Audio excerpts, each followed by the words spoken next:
Chapter 1024. The moment Hua Yun saw Yun Jian, she was stunned. At this moment, Hua Yun was surrounded by more than 10 bodyguards. She looked like a typical rich person. Hua Yun was holding the hand of a boy who was about the same age as Xiao Yunju. It was not hard to tell that the boy was the child of Hua Yun and her current husband, Hu Chaochuan. Hua Yun's current husband was ugly. Therefore, even though Hua Yun was good-looking, the boy she was holding the hand of took after her current husband, Hu Chaochuan. He had a flat nose, a round face, and even his hair was a little bald. It had to be said that the boy was extremely ugly. However, he was dressed in branded clothes. It was obvious that he was a rich man's son. When Hua Yun saw Yun Jian and Ce with Xiao Yunju and the other two, she was stunned. Hua Yun remembered how Yun Jian had insulted her the last time. Last time, Yun Jian had called her a cheap woman. She had said that she and her current husband, Hu Chaochuan, were dogs and meows. Hua Yun had been waiting for the last time. When Qin Yiru and Gu Junjian got married, she wanted to go to the wedding and show off how sweet and beautiful her life was now. Especially now that her identity was different from before. Her husband's uncle was an international business tycoon. Even in the entire world, his status was extraordinary. There was no need to mention it. This was because Hua Yun believed that a person like Yun Jian would never be able to reach that level. Of course, her husband, Hu Chaochuan, was an example. Hu Chaochuan had followed his uncle and had become an international tycoon. For example, her husband was one of the investors of the amusement park today. That was why Hua Yun was here. It could be said that Hua Yun's son was on vacation these few days. Therefore, Hua Yun had been wandering around the amusement park with her son. As she was wandering around, she bumped into Yun Jian. Hua Yun thought that Yun Jian wouldn't come to the amusement park just to mock her, right? Therefore, Hua Yun held her son, Hu Qixiang's hand and walked over with big steps. After all, Hua Yun was from a wealthy family. After marrying Hu Chaochuan, she felt that her husband was very powerful. Therefore, she valued her cultivation even more. Hua Yun walked over and looked down at Yun Jian. She was wearing a pair of high heels, so she looked much taller than Yun Jian. "I can't believe you guys are here." Hua Yun spoke as if Yun Jian and the others were not supposed to be here. "If you can come, why can't I?" Yun Jian was not the kind of person who would run away. She looked straight at Hua Yun.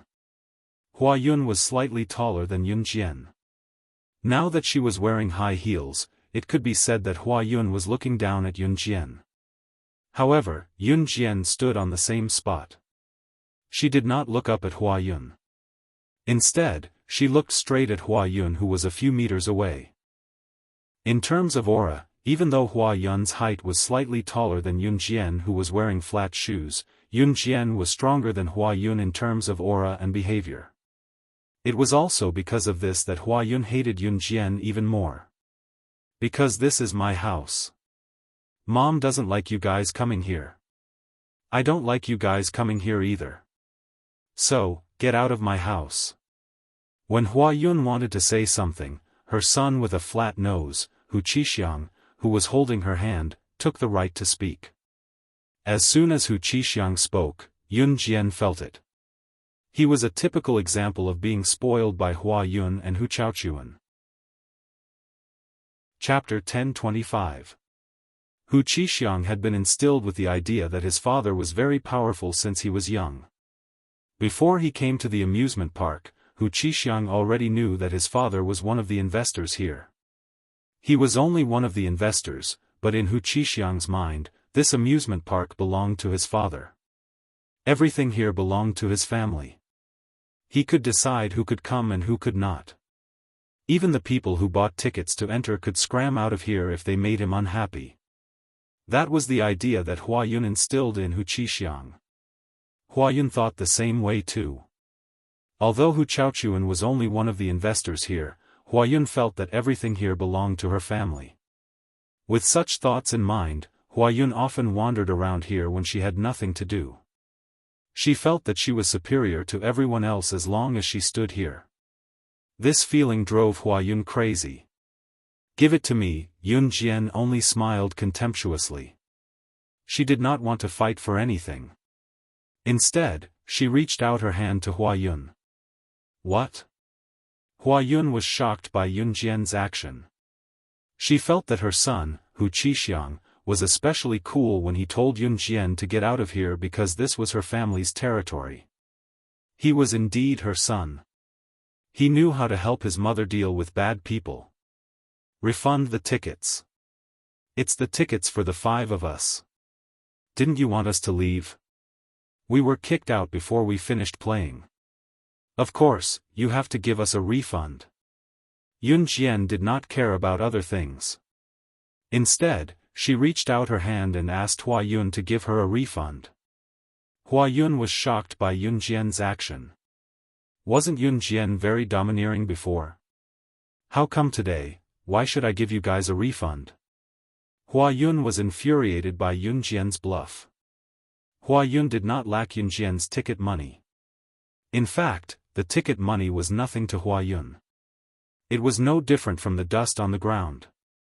However, if Huayun really refunded Yun Jian's ticket money on the spot, wouldn't it be very embarrassing? "Because we bought tickets and we haven't had enough fun yet. If you want us to leave, of course we'll ask for a refund," Yun Jian said smoothly.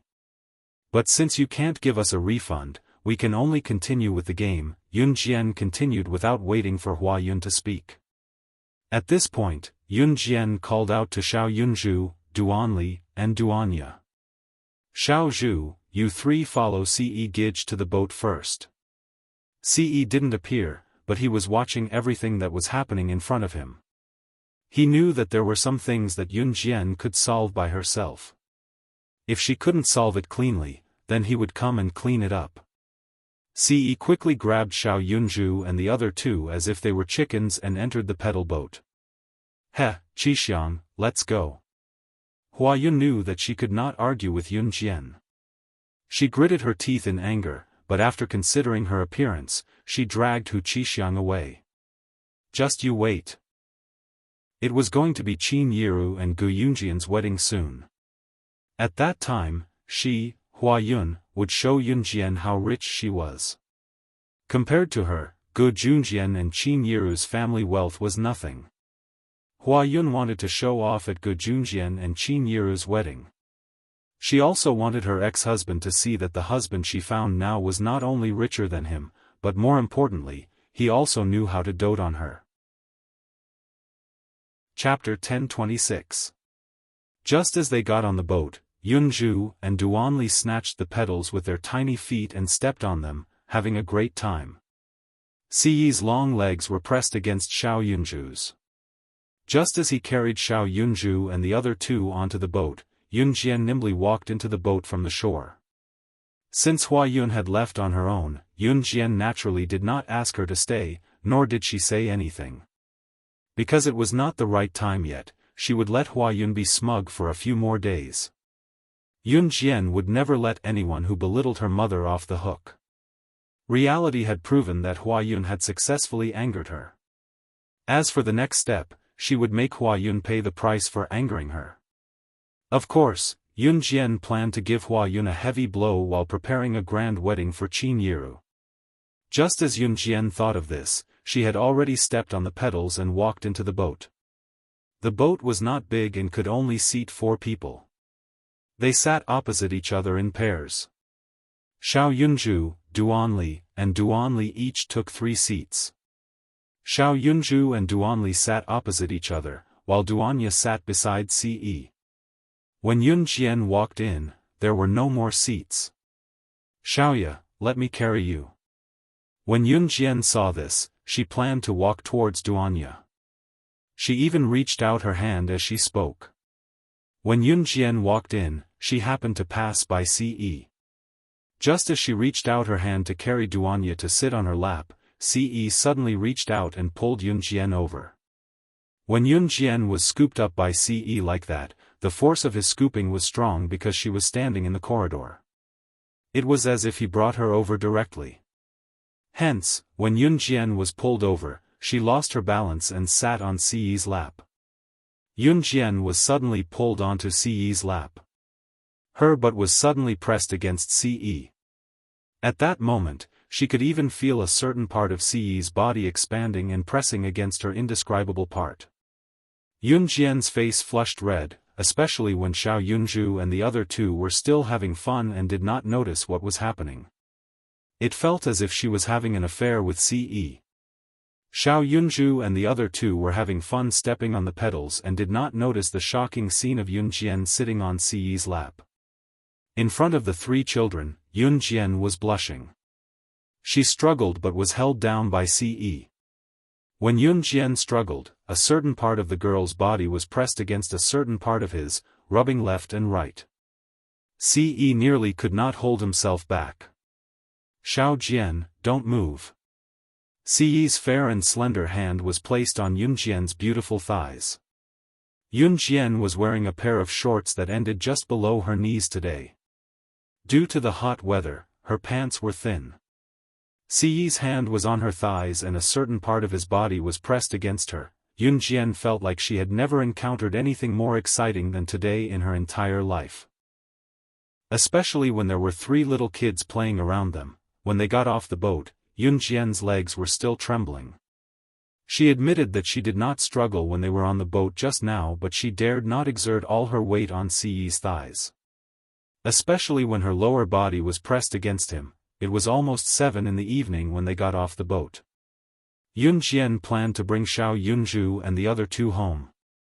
Just as they stepped out of the amusement park, Yun Jian saw that Siyi had sent Emosan to pick them up. Once they were in the car, Yun Jian saw Siyi calling Snow Eagle. Chapter 1027. Once Siyi was done, Snow Eagle did not know what was going on, but it had always obeyed Siyi's orders. Siyi hung up right after Shuang agreed. Yun Jian, who was in the car, narrowed her eyes, knowing that Siyi was taking revenge for her.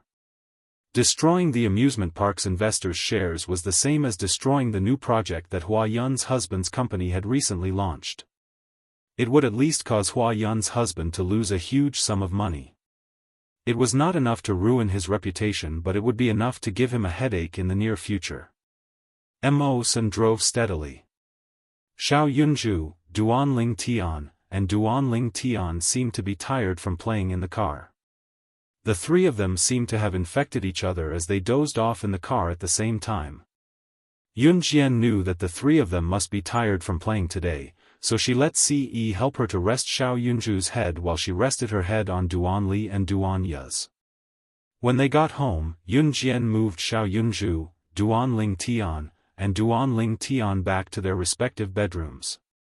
Yun Jian was exhausted after playing for the entire afternoon and night. It was only 8:00 when she got home.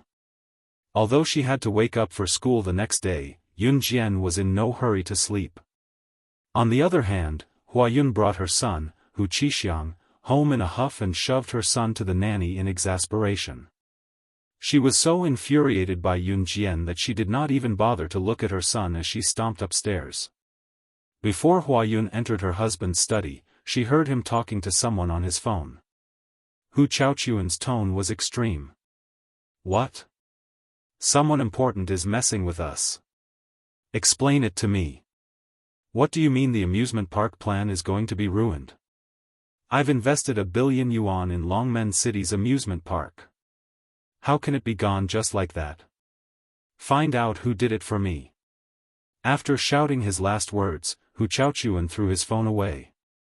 From the ferocious expression on Hu Chaochuan's face, one could tell that he was in a very bad mood. In 1999, 1 billion was equivalent to half of Hu Chaochuan's family fortune. The project that he had just invested in was suddenly hacked. Moreover, this project had cost all of Hu Chaochuan's efforts. Hu Chaochuan's expression at this moment was simply uglier than if he had eaten dog shit. It was true that Hua Yun was a graceful and elegant woman. However, Hua Yun was not smart. Even though she could see that Hu Chaochuan's face was terrifyingly dark, she still wanted to approach him. "Hubby, what's wrong? Why were you so angry just now? Hua Yun gently brought a fruit platter from downstairs and leaned over. Just as she walked over and placed the fruit platter in front of Hu Chaochuan pushed it away. The fruits in the fruit platter rolled to the ground and slid far away. Scram! Did I tell you to come up? On the surface, Hu Chaochuan appeared to be very gentle to Hua Yun. However, if he really encountered something difficult, he would simply treat Hua Yun as a punching bag.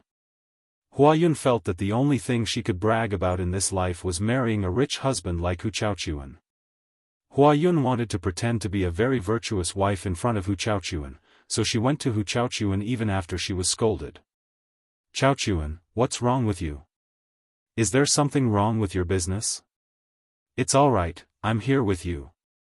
Before Hua Yun could finish her sentence, Hu Chaochuan pushed her away. Hu Chaochuan, who had called Hua Yun baby in front of Yun Jian before, did not even treat Hua Yun as a human when he was frustrated. Chapter 1028. As Hu Chaochuan spoke, he glared at Hua Yun. His behavior was a stark contrast to Hu Chaochuan, who called Hua Yun baby in front of outsiders. Even so, Hua Yun was not mad at all. Because Hu Chaochuan was her ATM. If she left Hu Chaochuan now, she was nothing. F***ck. Hu Chaochuan growled and slammed all the books on the desk onto the floor. With this slap, a few books hit Hua Yun's body. One of the books even hit Hua Yun's forehead hard, causing a big bump to form on the spot. Hua Yun clenched her teeth in pain, but she dared not utter a word in the end. The only thing she had left was Hu Chaochuan, because Hu Chaochuan's money was the only thing she could show off in front of outsiders. Therefore, Hua Yun could only endure Hu Chaochuan's violence at home and be an envied rich lady outside. This was Hua Yun's current living situation. The next day, Yun Jian went to school as usual. Once the 3-day holiday of Labor Day was over, Yun Jian's life returned to normal. The 3-day holiday of Labor Day could be considered Yun Jian's last long break in junior high school. Once May was over, the senior high school entrance examination would begin in late June. What awaited everyone in the end was the yearning high school life.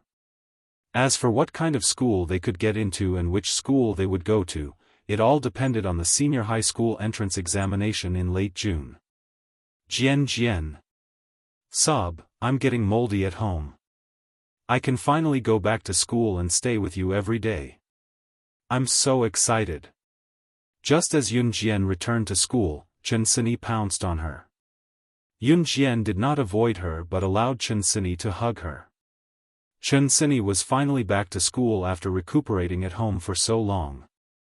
To be honest, Chen Sini was the person whom Yun Jian and her friends were looking forward to the most in school. Initially, she thought that she would not be able to meet any other friends other than Lu Fian after leaving Xinjiang town, but she did not expect to meet Chen Sini. There was also Zhang Xiaofan and the rest. Let go, it's time for class. Although she was a little emotional, Yun Jian pressed her lips together and told Chen Sini nonchalantly. I see. I know you're excited too, Jian. Chen Sini hugged Yun Jian's hand coquettishly. It was only when the morning bell rang that Chen Sini let go of Yun Jian's hand. There was a night self-study session on Tuesday. It was 8:00 in the evening. In addition, Yun Jian and the girls were about to take their high school entrance exams, so the evening self-study session was usually dragged to class by the respective subject teachers. In the end, it would even drag on for more than 10 minutes. By the time school was over, most of the day and boarding students from the other grades had already left. Zhang Xiaofan still had to go to the field for some exercise after the evening self-study session, so Yun Jian and Chen Sini walked out of the school gate first. The night breeze was rather chilly. Chen Sini stayed by Yun Jian's side, holding Yun Jian's hand as they turned a corner to go home. Just as they turned the corner, Yun Jian felt that something was off. Bros, it's this chick's boyfriend who kicked me hard at the amusement park yesterday. Yun Jian recognized the leader of a group of people who were walking toward them at first glance. The leader was Yang Katie's boyfriend, Yu Hui, who refused to apologize for stepping on Duanli yesterday. Currently, Yu Hui was leading a group of more than 20 teenagers with Yang Kaidai in his arms. There were also some teenagers who came to watch the show, surrounding Yun Jian and Chen Sini. From the looks of it, it was obvious that Yu Hui and his men were here to cause trouble. Chapter 1029. Yu Hui was indeed here to cause trouble. After being kicked by Ce yesterday, he felt like his internal organs were about to be destroyed. To Yu Hui, he had never suffered such humiliation in his life. However, considering that Ce was too strong, he took his girlfriend, Yang Kaidai, and ran away first. If he couldn't win, he would run away. This was Yu Hui's habit. Of course, he buried yesterday's incident in his heart. After being kicked so ruthlessly, how could Yu Hui let it go? Luckily, Yu Hui asked his brothers to investigate and finally found out that Yun Jian was studying at Longmen Yizhong High School. Yu Hui was amazed at how powerful his influence was. He was actually able to find Yun Jian's school in such a short period of time. At the same time, he didn't forget how Yun Jian dealt with Yang Kaidai yesterday. It seemed like this girl had some skills too. Hence, Yu Hui took advantage of the fact that Ce wasn't around today to bring his 20 brothers and planned to intercept Yun Jian here. 20 people against one girl, he didn't believe that they would lose. Yu Hui's group of school hooligans, if they were bullied by anyone, even if it was just a little bit, they would make a big fuss out of it, as if they were going to die. Today, Yu Hui brought 20 people to surround Yun Jian and teach her a lesson. Yo, Yu Hui, I didn't expect these two girls to be so pretty. The group of 20 hooligans surrounded Yun Jian and Chen Sini in a corner. One of them was dressed like a hooligan and had a yellow mohawk hairstyle. He sized up Yun Jian and Chen Sini from the corner of his eyes. He looked as if he wanted to see Yun Jian and Chen Sini naked. Brother Haitian, it was this damned woman who framed me yesterday. She even slapped my beautiful face until it was swollen. You have to take revenge for your younger sister. Yang Kaidai also stood up and covered her face as she spoke. Looking at Yang Katie's pitiful expression, it was as if she was really the victim. The brother Hai Tian that Yang Kaidai mentioned was the young man with the yellow mohawk. The young man's name was Wang Haitian, and he was the most powerful one among the 20 or so punks. Yang Kaidai also got to know this group of gangsters who she thought were very powerful because she was dating Yu Hui.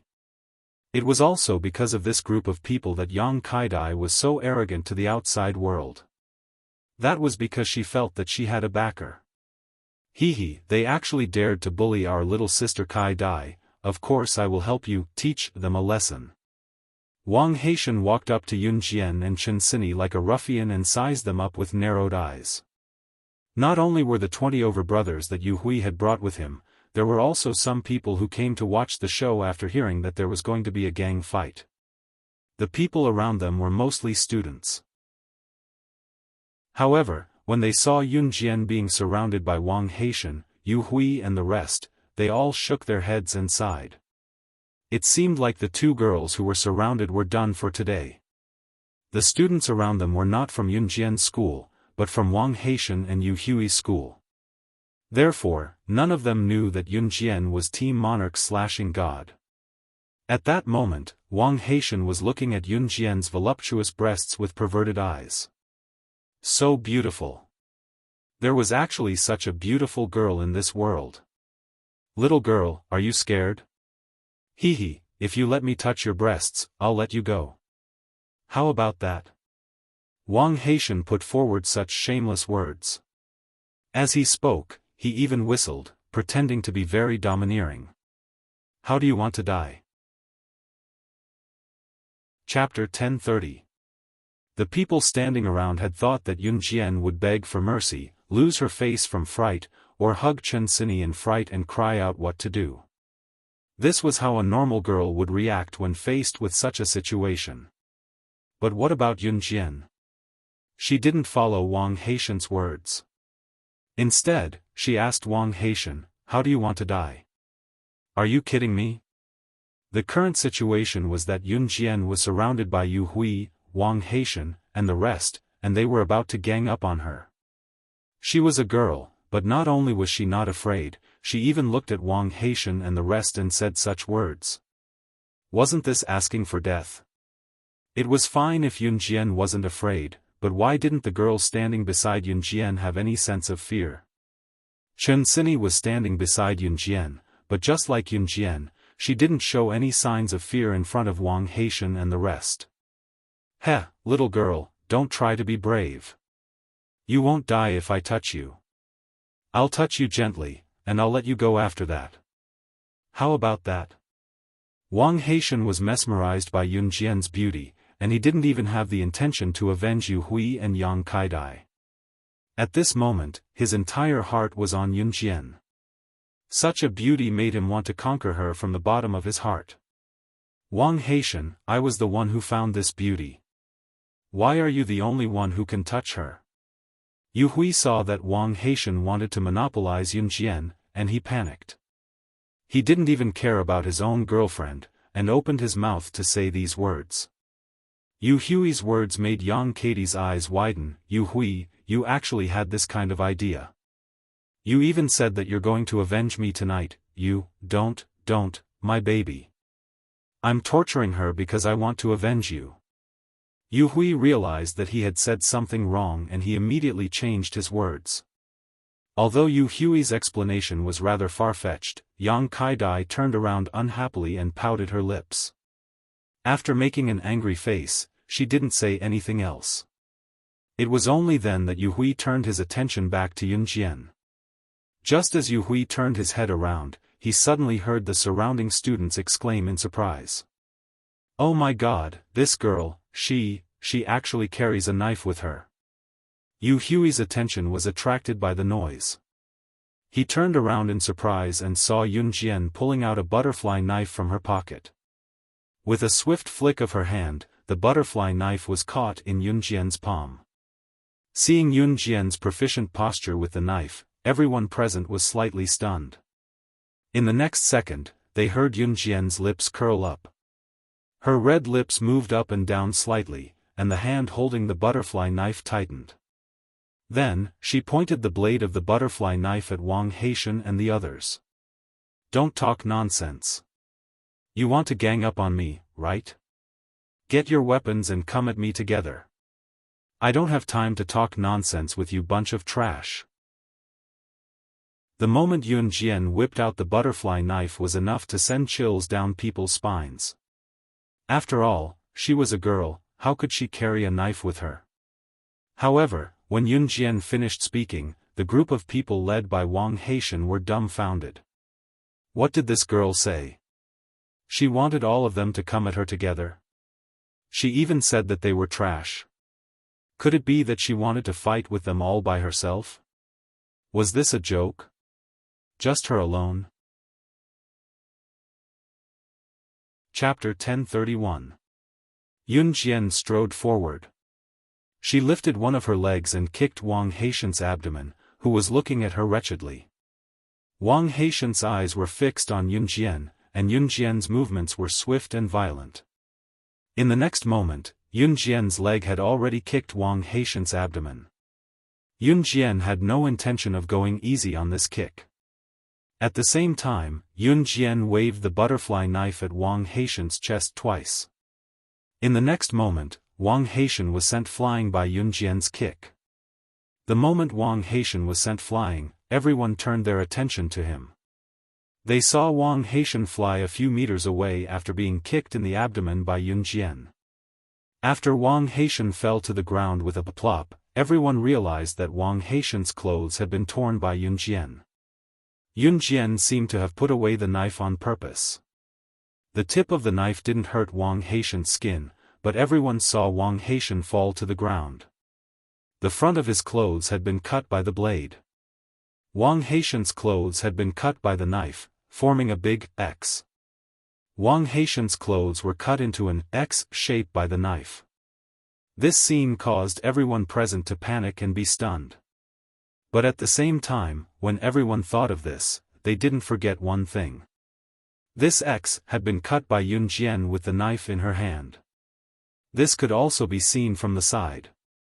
Yun Jian's knife skills were amazing.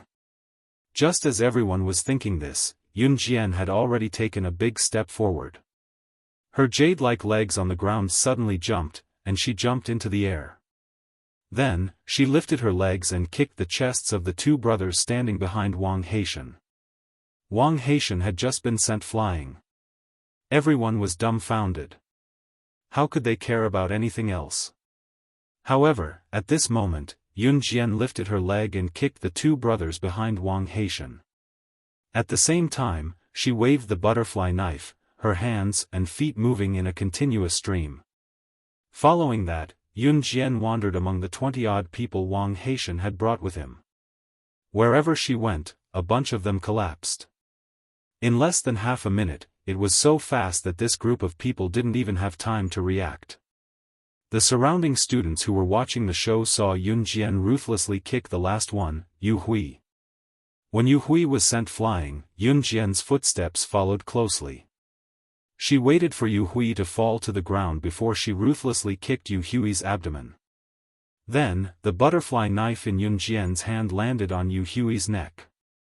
When they recovered from their shock and turned to look at where Yun Jian had passed by, they saw that each of the hooligans who were sprawled on the floor had an X slashed across their chests. This X was so neat that it was as if it was perfectly carved out by a knife. All of this, without a doubt, hinted at how precise Yun Jian's knife skills were. She was so precise that she didn't seem like a middle school girl at all. In just half a minute, she kicked more than 20 people to the ground at the same time and drew a big X on the front of each of their clothes. This wasn't something an ordinary junior high school girl could do. At this moment, Yun Jian was stepping on Yu Hui's abdomen. The pressure was so great that Yu Hui couldn't breathe. She tilted her head slightly and raised her beautiful eyebrows. Then, she moved the knife closer to Yu Hui's neck and sneered, "Are you trying to deliver yourself to me so that I can kill you?" Her words were cold and her eyes carried a luster that no one dared to underestimate. At this moment, Wang Haitian, Yu Hui and the rest who were on the ground felt fear from the bottom of their hearts. Before they could even make a move, they were already subdued by Yun Jian. What kind of speed was this?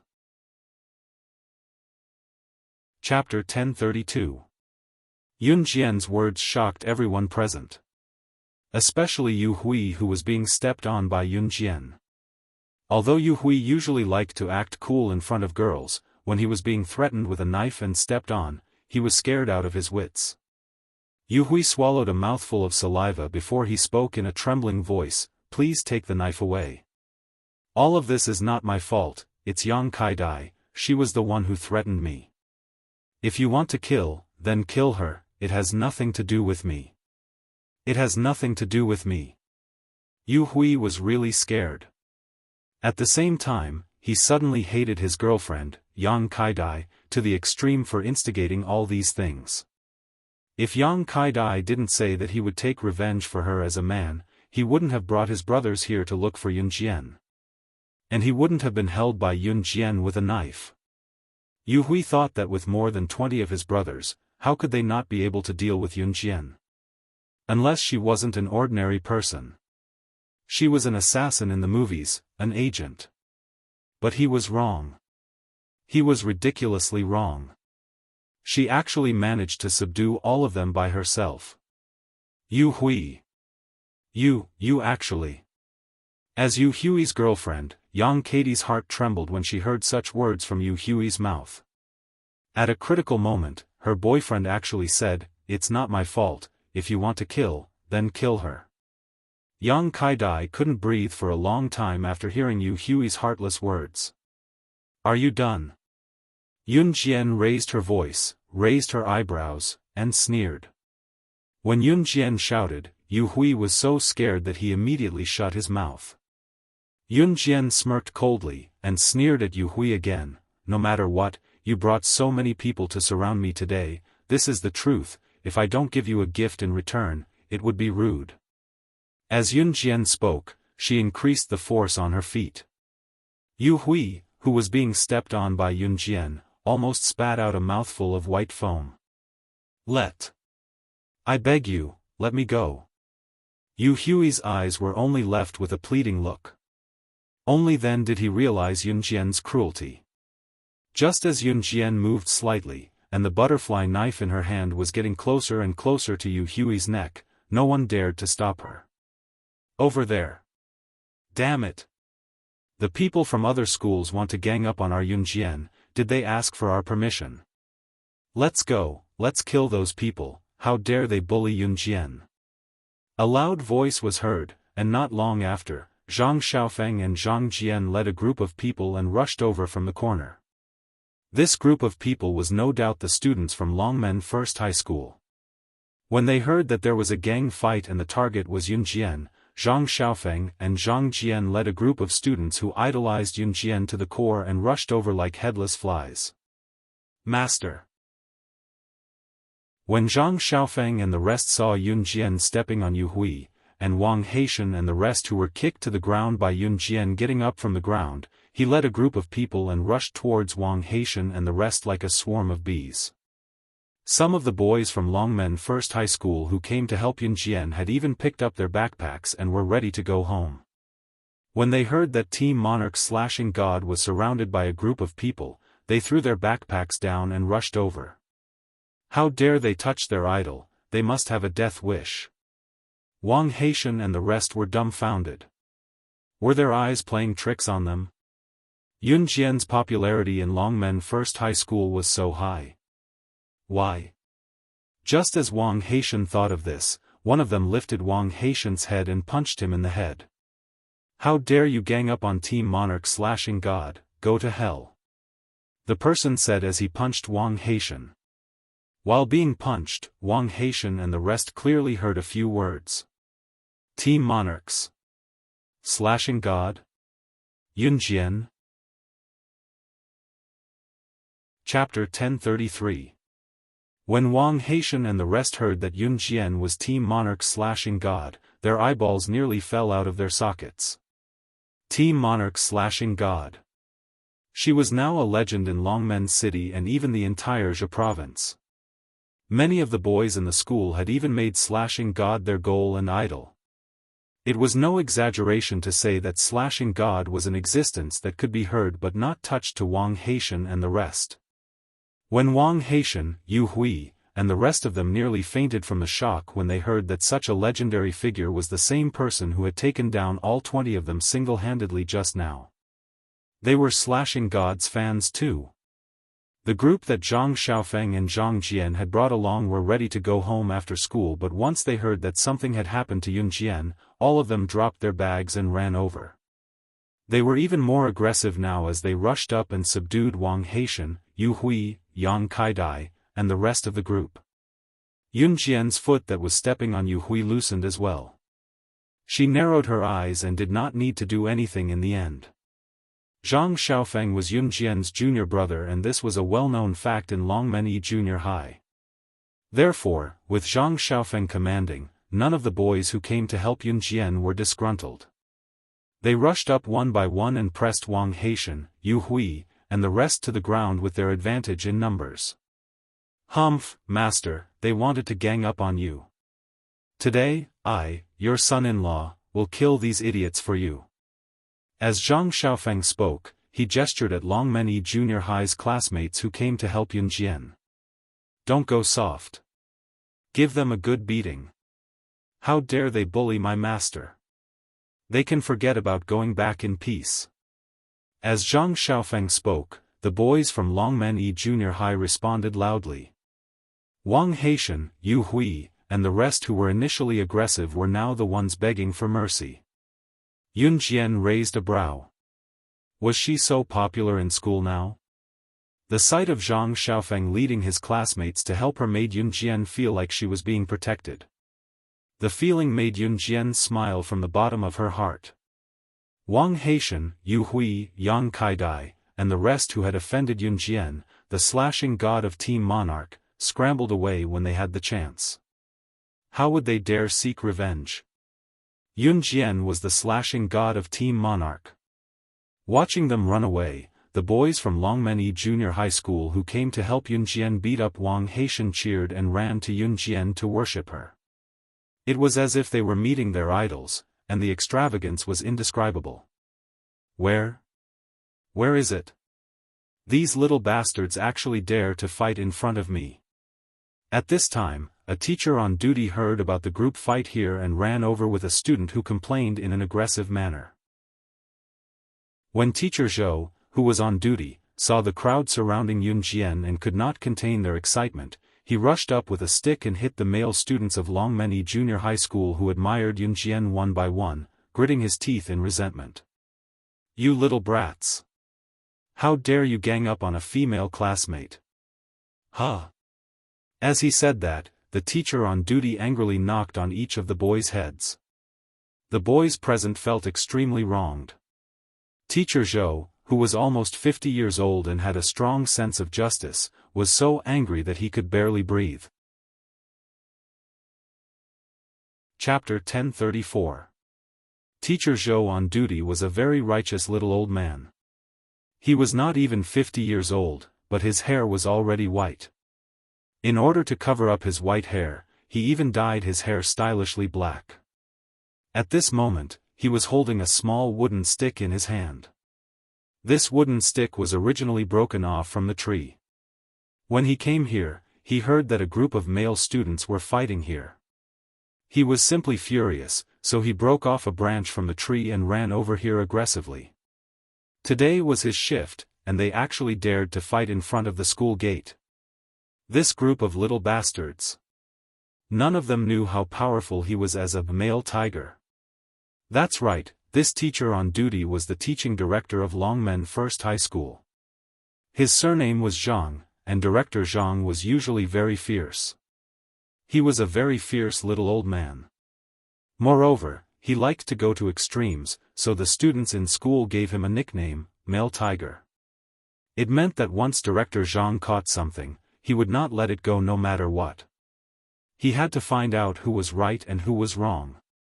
Just like the tiger, he would not let go of the prey that he had set his eyes on. Therefore, the nickname Male Tiger was formed just like that. Director Zhang also knew that his classmates had given him this nickname. Not only was he not angry, as long as his classmates did not make any mistakes, he would even joke about the nickname that his classmates gave him. It could be said that Director Zhang was a teacher who was strict and could take jokes. He was a teacher who could play and joke with his classmates. Although Director Zhang was quite scary when he was fierce, his classmates still liked him very much. There was one thing that was very admirable about Director Zhang, and that was that he felt that he should protect the vulnerable. In school, girls were also considered one of the vulnerable groups by Director Zhang. After all, it was a fact that girls' physical strength was not as good as boys'. Hence, when he saw a large group of boys surrounding Yun Jian, Director Zhang concluded without thinking that this was the rhythm of a large group of boys wanting to bully a weak girl. Hence, Director Zhang was so angry that he casually broke a branch and rushed over to hit the boys one by one. The result? When he angrily hit all the boys, this girl actually said, "It's not their fault, I was the one who started the fight." Really? She was the one who started the gang fight? Director Zhang was stunned on the spot. He looked at Yun Jian in a daze, holding the small wooden stick in his hand. He looked like he couldn't believe it. Getting into a gang fight would be punished by the school. Yun Jian knew that as well. What's more, Zhang Xiaofan had brought this group of people because of him. Yun Jian, on the other hand, had always been protective of her shortcomings. If someone respected her, she would return the favor tenfold. This was her principle. Where is he? What if they didn't bully you? Then, that group of people, what about them? Director Zhang was not someone who could be easily fooled. He looked around and said to Yun Jian, "Little girl, if you get bullied by these guys, just tell me. I guarantee that they won't dare to bully you again." Director Zhang thought that Yun Jian was afraid of telling the truth because she was bullied by the boys around her, so he opened his mouth to speak. However, Director Zhang had just opened his mouth when Yun Jian interrupted him. "I chased them away." As she said that, Yun Jian's red lips curled up into a smile. At the same time, she gently swung the butterfly knife. This butterfly knife was smoothly closed by her and then placed into her trouser pocket. "What? Chased away by you?" Director Zhang obviously did not believe Yun Jian and was about to retort when Yun Jian interrupted him. Just as he was about to say something, the voice of the student who was watching the show but didn't participate in it came from the side. This student was obviously not from Longmen First High School. Chapter 1035. The words of the student who spoke reached Director Zhang's ears without any hindrance. Director Zhang's expression changed from disbelief to shock and horror. What did this student just say? This girl, Yun Jian, whom he thought was being bullied by the boys, defeated more than 20 boys all by herself? How could such a miraculous thing happen to a female student? Director Zhang was completely stunned. However, at that moment, after the student who was watching the show spoke, another student followed suit. How could that group of people be her match? Didn't they say she's Team Monarch slashing god? She's the slashing god. Even if there were a few hundred of them, they still wouldn't be a match for her, let alone those 20 or so people from before. She's from the military. It was already shocking enough for Director Zhang, but after the student who followed suit, Director Zhang was even more terrified. What? The Team Monarch slashing god, who was the talk of the town recently, was actually the girl whom he thought was being bullied? Director Zhang was a genuine old urchin. He had heard of Team Monarch slashing god before, but he did not know that she was in their school. Although the incident was spreading like wildfire in Longmen First High School, Director Zhang was unaware of it. Yun Jian curled her lips slightly. She was not afraid of being punished at all. She merely raised a brow and looked at Director Zhang. So, this incident has nothing to do with them. Yun Jian seized the opportunity to speak again. When Yun Jian said that, the boys present were very touched. Could it be that Yun Jian wanted to shoulder all the responsibility alone? Although Yun Jian was the cause of the incident, everyone did make a move in the end. If they were caught in a gang fight by the teachers, they would be severely punished. So, can we disperse now? Yun Jian's red lips curled up slightly as she spoke to Director Zhang again. As she spoke, her eyes flashed with a different color when she looked at Director Zhang. In 1999, there were not many cases of girls fighting. Girls in this era were very reserved, especially when it came to fighting with boys. Even in the current era, such cases were rare. Director Zhang had been a director for so many years and had never encountered such an incident. The corners of Director Zhang's mouth twitched. Because of the shock just now and the fact that he was a little confused at the moment, he paused for a moment and then said in a daze, "Huh? Oh. All right. Let's disperse." At that moment, Yun Jian's eyes were sizing up Director Zhang. No one noticed that Yun Jian was looking at Director Zhang and even hypnotizing him. At that moment, hypnotism was the most effective. Looking at the dazed Director Zhang, everyone present was a little stunned. What? Based on Director Zhang's personality as the male tiger, shouldn't he fly into a rage and ask Yun Jian which class she was from? Shouldn't he be giving her marks at the registration counter? When Yun Jian heard that, she smirked and turned sideways. Just as she was about to wave Chen Sini, Zhang Xiaofan, and Zhang Jian to leave with her, Director Zhang interrupted her. That classmate. Director Zhang spoke again. The students who were dumbfounded earlier had goosebumps all over again. What? Was Director Zhang going to settle scores with Yun Jian again? Classmate, be careful on your way home, okay? Unexpectedly, Director Zhang did not mention any punishment at all. The people standing around were all dumbfounded. Director Zhang had always been an impartial person. Why did he not punish Yun Jian today? He just let Yun Jian go. In the end, the students could not figure it out. Hence, they unanimously concluded that it was because Yun Jian was Team Monarch/ing God.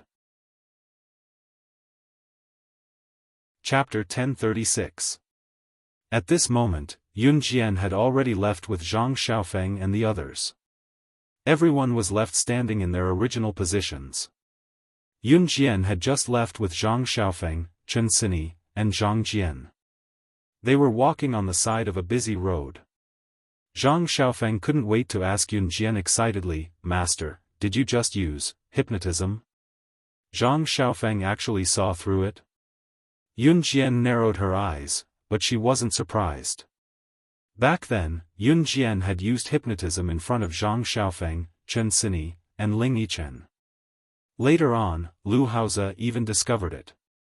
At that time, Zhang Xiaofan and Chen Sini didn't ask her what was going on, but Yun Jian could feel that Zhang Xiaofan and Chen Sini were actually very interested in this matter. Yun Jian didn't intend to hide it from Zhang Xiaofan. She tilted her head slightly and glanced at Zhang Xiaofan, then nodded. She had indeed used hypnosis on Director Zhang just now to make him muddle-headed and forget that he had been in a group fight with others. After all, what happened just now wasn't her fault. It was Wang Haishan and Yu Hui who brought people to find her. Yun Jian didn't want the school to make it seem like a big deal because of what happened just now. She didn't want to be criticized and punished in front of the entire school. She wasn't afraid of being punished, but she simply didn't want trouble. Huh? Grandmaster, you actually know the legendary hypnotism. Although Zhang Jian was chubby and strong, he reacted quickly. When he spoke, the corner of his mouth twitched slightly. Zhang Jian didn't know that Yun Jian knew hypnotism. "You brat, my master knows a lot of things. You're making a big fuss. Embarrassing." Zhang Xiaofan rebuked Zhang Jian, then chuckled. Zhang Xiaofan didn't beg Yun Jian to teach him hypnotism because he knew that Yun Jian would teach him everything she could. Of course, she knew what she couldn't teach or couldn't teach. It was because of Zhang Xiaofan's personality that Yun Jian made an exception to accept him as her disciple. Finally, they parted ways at the intersection. Time passed in the blink of an eye. After May Day, Yun Jian returned to her normal life. The beginning of May passed, Qin Yiru and Gu Yunjian's wedding day. On May 21, 1999, Qin Yiru and Gu Yunjian's wedding. Although it was Qin Yiru and Gu Yunjian's second marriage, it was the first time they felt the excitement before their wedding. In the past, no matter if it was when Qin Yiru and Yun Gang were forced to marry, or when Gu Junjian was forced to marry Hua Yun, they didn't feel this way. At that time, they felt as if someone who had nothing to do with them had gotten married. However, a few days before the wedding, Qin Yiru and Gu Junjian were extremely nervous. Seeing that the wedding day was approaching, Gu Junjian had already booked a hotel. The wedding would be held at the hotel on May 18, 1999. There were 3 days before the wedding. Qin Yiru was staying at home. Every day felt like a year.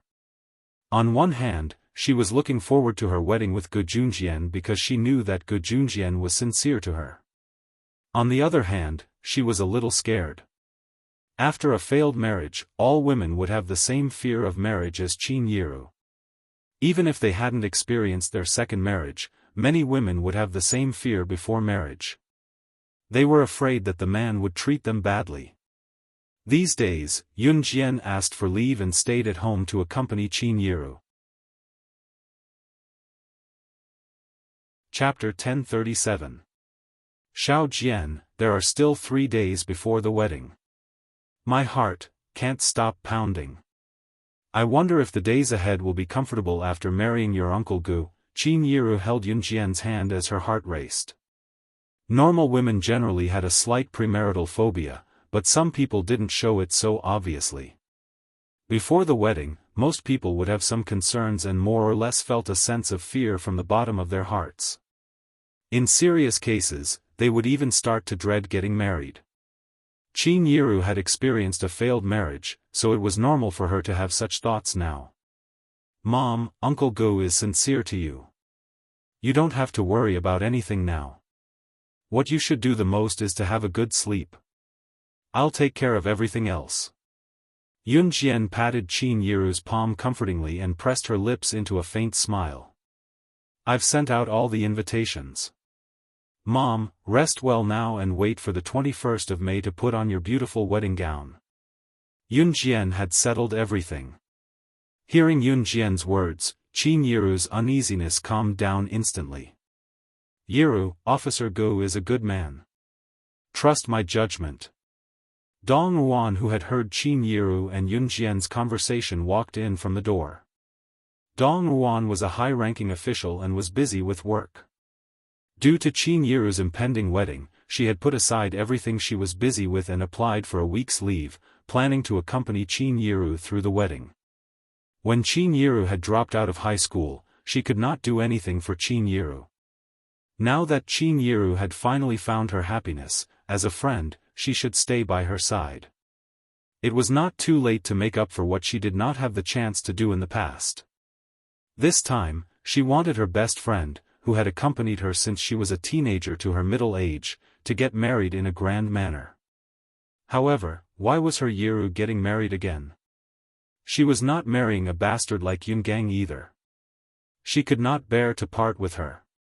Dong Ruan swallowed the jealousy in her heart and walked over to hug Qin Yiru. Yiru, if you dare to be unhappy, I promise I'll break Gu Yunjian's legs. After decades, Dong Ruan finally expressed her thoughts. Although her words were a little extreme, Qin Yiru knew that Dong Ruan would not really break Gu Yunjian's legs. She was just trying to make herself happy in another way. Even if the mountains collapsed and the earth cracked, there would always be such a person behind you, silently protecting you. She is not your relative, nor is she your biological parent, but she cares for you from the bottom of her heart. They had been good sisters for decades and had been friends for a lifetime. This was a friendship that could be brought to the grave. Looking at Dong Ruan and Qin Yiru, Yun Jian smiled as well. It was then that Yun Jian's phone rang. A call at this time was simply ruining the atmosphere. Yun Jian hung up the call and walked out of the house. On her way out, she closed the door behind her. Then, she took out her phone again and dialed the number. When she called back, Yun Jian was already walking down the stairs in her flats. When she was halfway down the stairs, the call was picked up. Sister Jian, it's Dai Ani. We're in Longmen City. Where are you? The voice of Dai Ani, the leader of the Kosha mercenaries' intelligence team, came from the other end of the phone. Chapter 1038.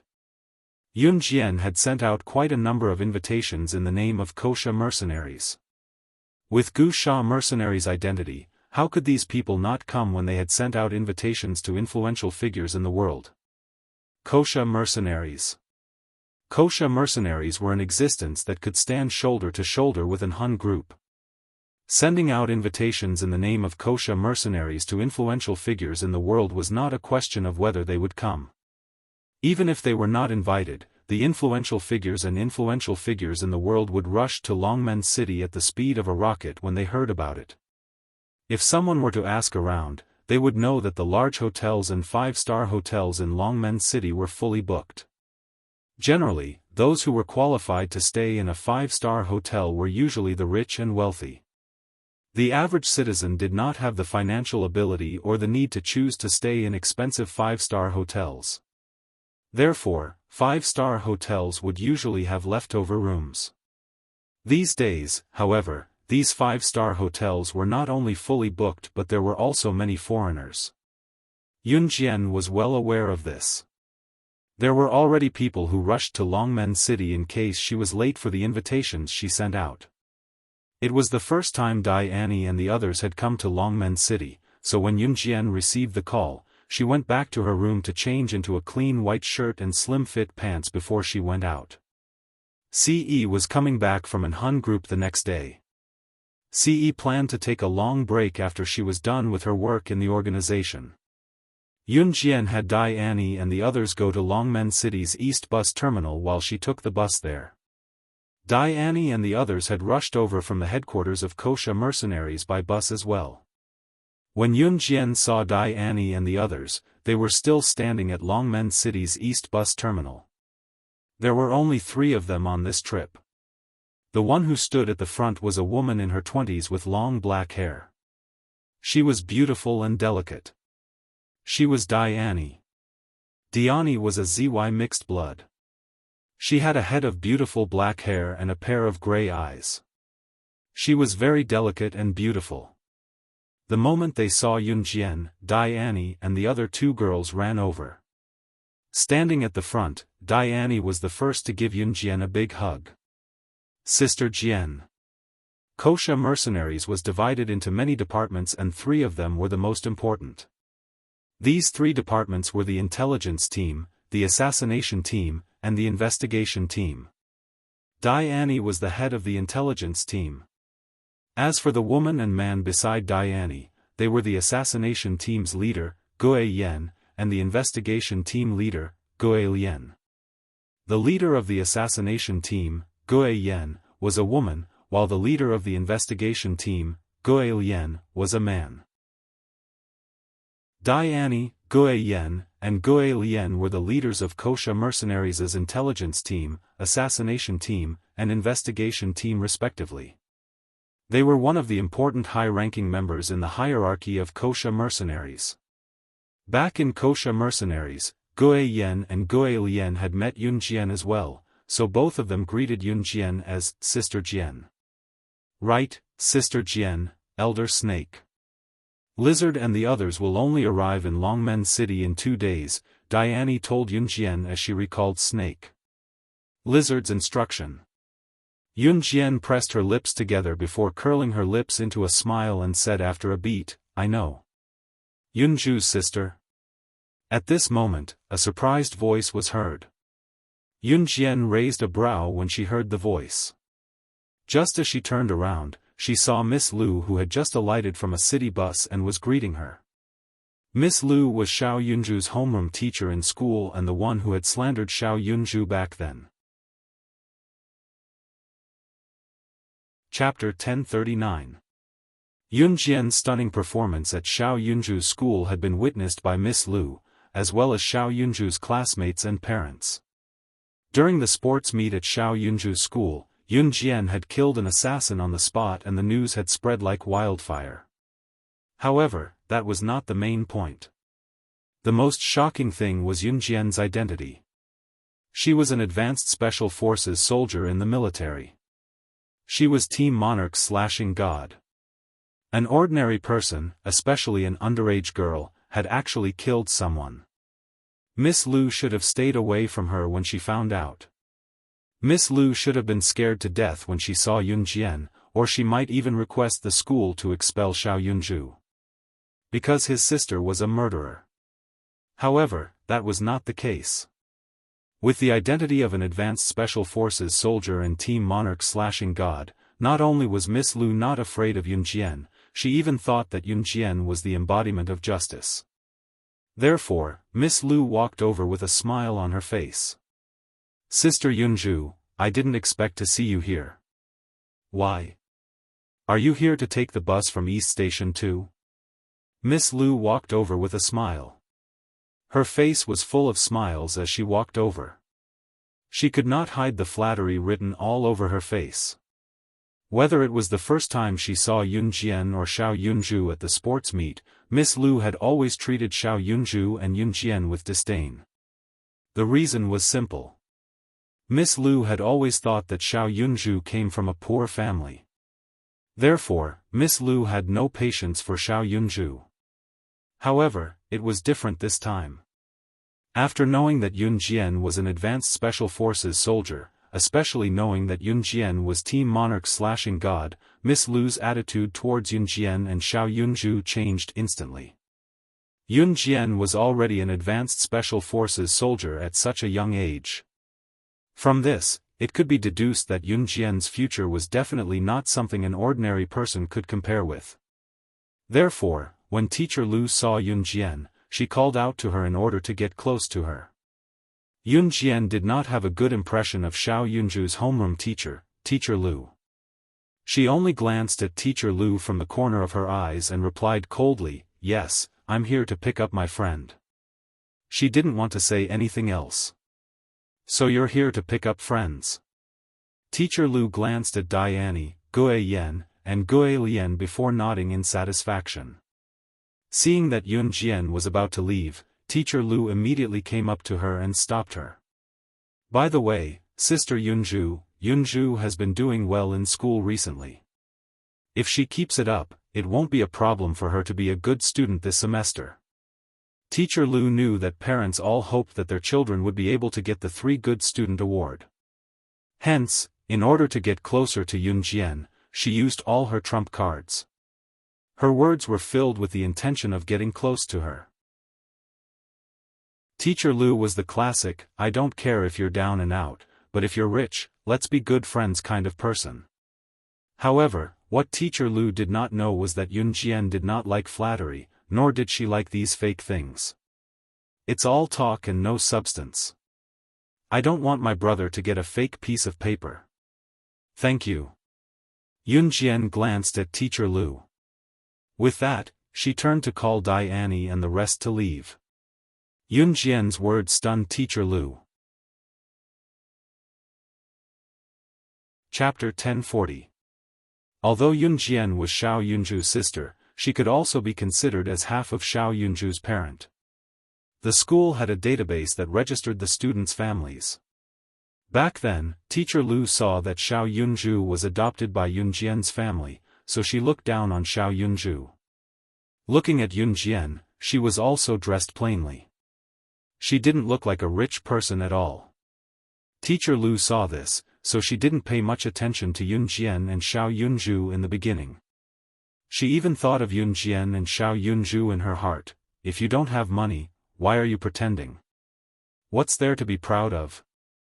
But when she found out about Yun Jian's identity, Teacher Lu's attitude completely changed. In order to curry favor with Yun Jian, Teacher Lu even wanted to give Xiao Yunju a certificate for the 3 Best Student Awards at the end of the semester in exchange. Unfortunately, Yun Jian didn't fall for this trick at all. And Yun Jian's words just now were also accusing her of being a hypocrite. Teacher Lu had met parents who rejected her good intentions before, but she had never met someone like Yun Jian.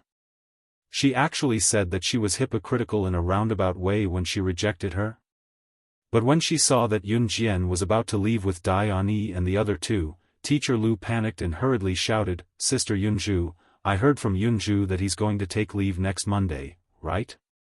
Teacher Lu's shout attracted Yun Jian's attention back. Yun Jian narrowed her eyes and turned around.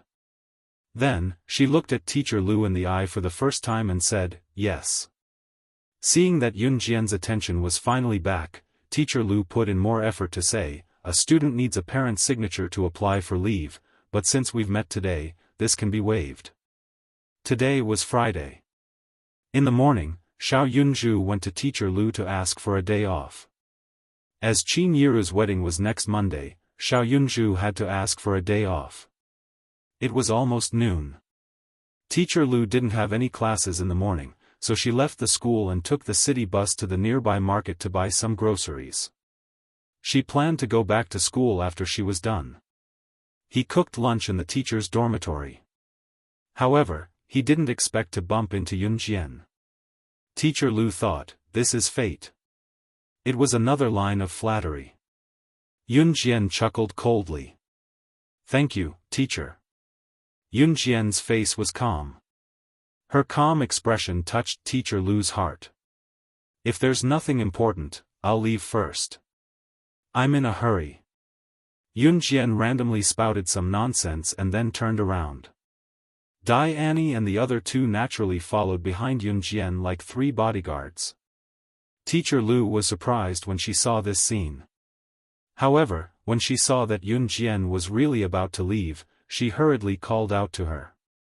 "Sister Yun Jian, is your mother getting married next Monday? When a student asked for leave from a teacher, they had to give a reason. Otherwise, the teacher wouldn't agree. The teacher would even use a superior tone to curse the student for doing anything to play truant. Therefore, Xiao Yunzhu had developed a habit of asking for leave from Teacher Lu. After asking for leave, he would immediately give the reason so that the teacher wouldn't mistakenly think that he was asking for leave to play truant. Yes. Yun Jian didn't turn around this time. She turned sideways and looked at Teacher Lu from the corner of her eyes. Oh, I see. Coincidentally, I don't have classes next week. Sister Yunzhu, do you mind if I attend the wedding together? Teacher Lu asked shamelessly. Chapter 1041. To be honest, since Ms. Lu dared to say this, it meant that she was confident that Yun Jian would agree. After all, Yun Jian's younger brother, Xiao Yunzhu, was studying in her class.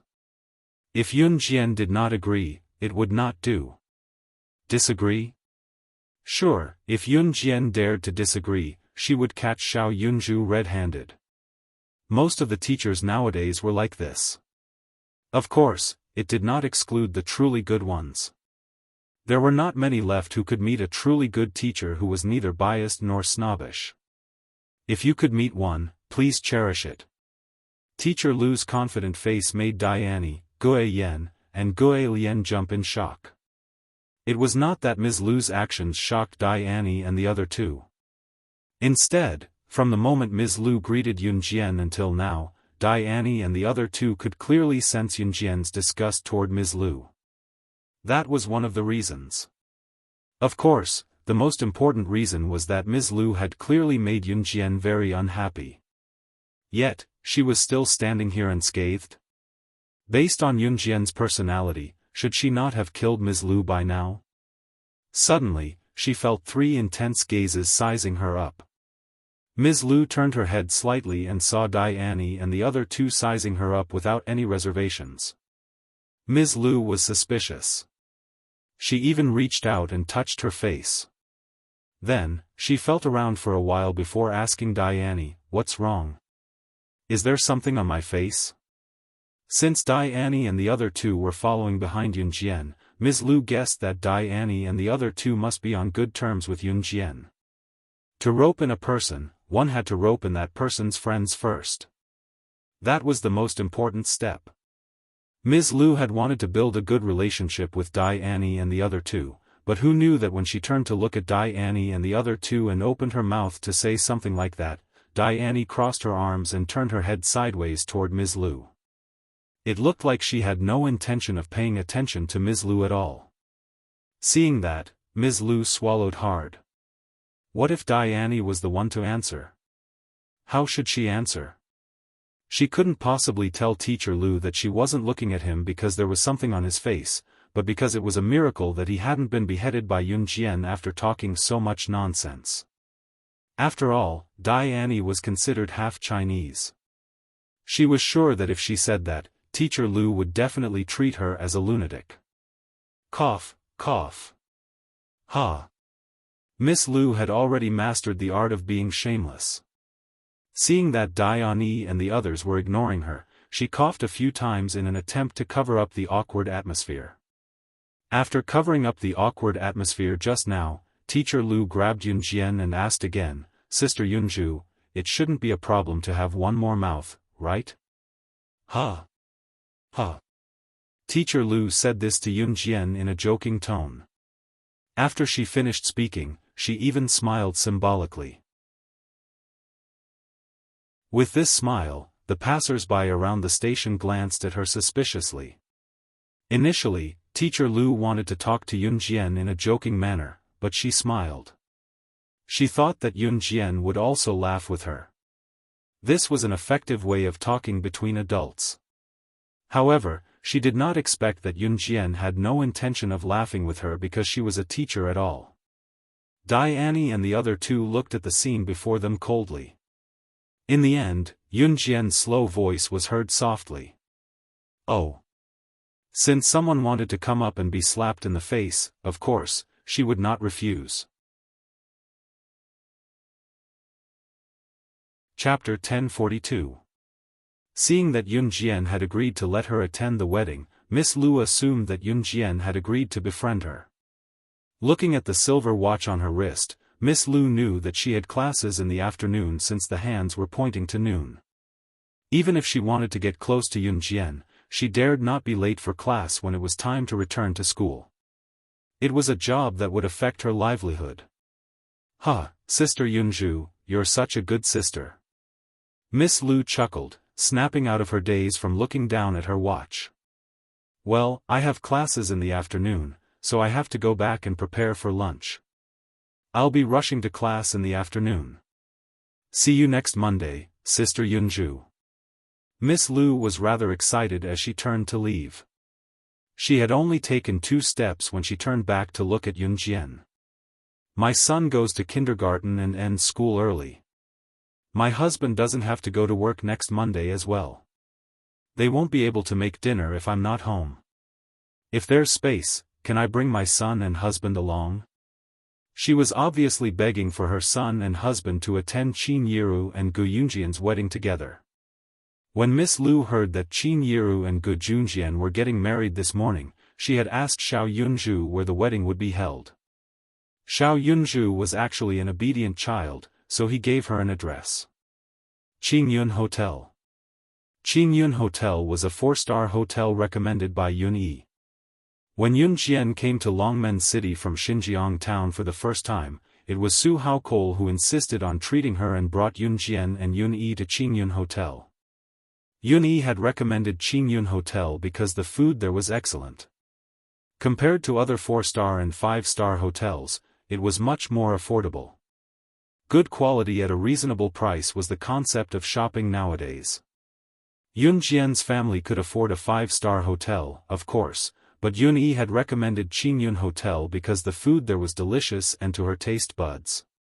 When Miss Lu heard from Xiao Yunju that Qin Yiru and Gu Yunjian's wedding would be held in a hotel, Qingyun Hotel, she was tempted. Qingyun Hotel was one of the few 4-star hotels in Longmen City. Although there were 5-star hotels in Longmen City, Qingyun Hotel's standard was relatively high.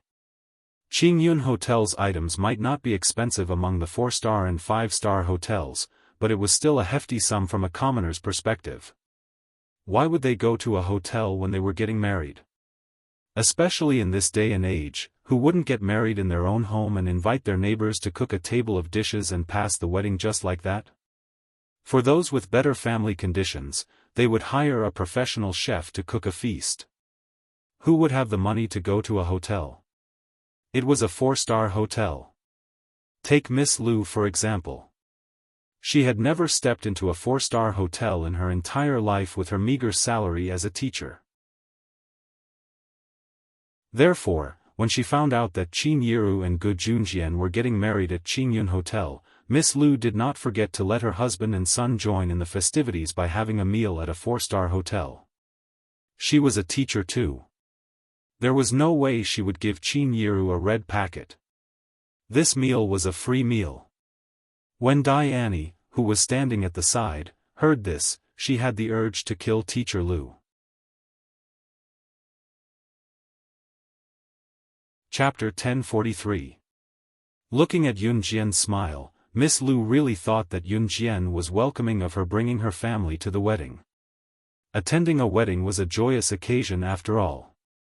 Moreover, Miss Lu thought that she could tell that Yun Jian had decided to accept her. Was she planning to befriend her? Miss Lu was even happier when she thought about it. She exchanged a bunch of pleasantries with Yun Jian before bidding farewell to Yun Jian. When Miss Lu left, Yun Jian did not see her asking for the location of Qin Yiru and Gu Yunjian's wedding. How was she going to attend the wedding if she did not know where it was? As smart as she was, how could Yun Jian not have guessed that Miss Lu would say something like that when they met today?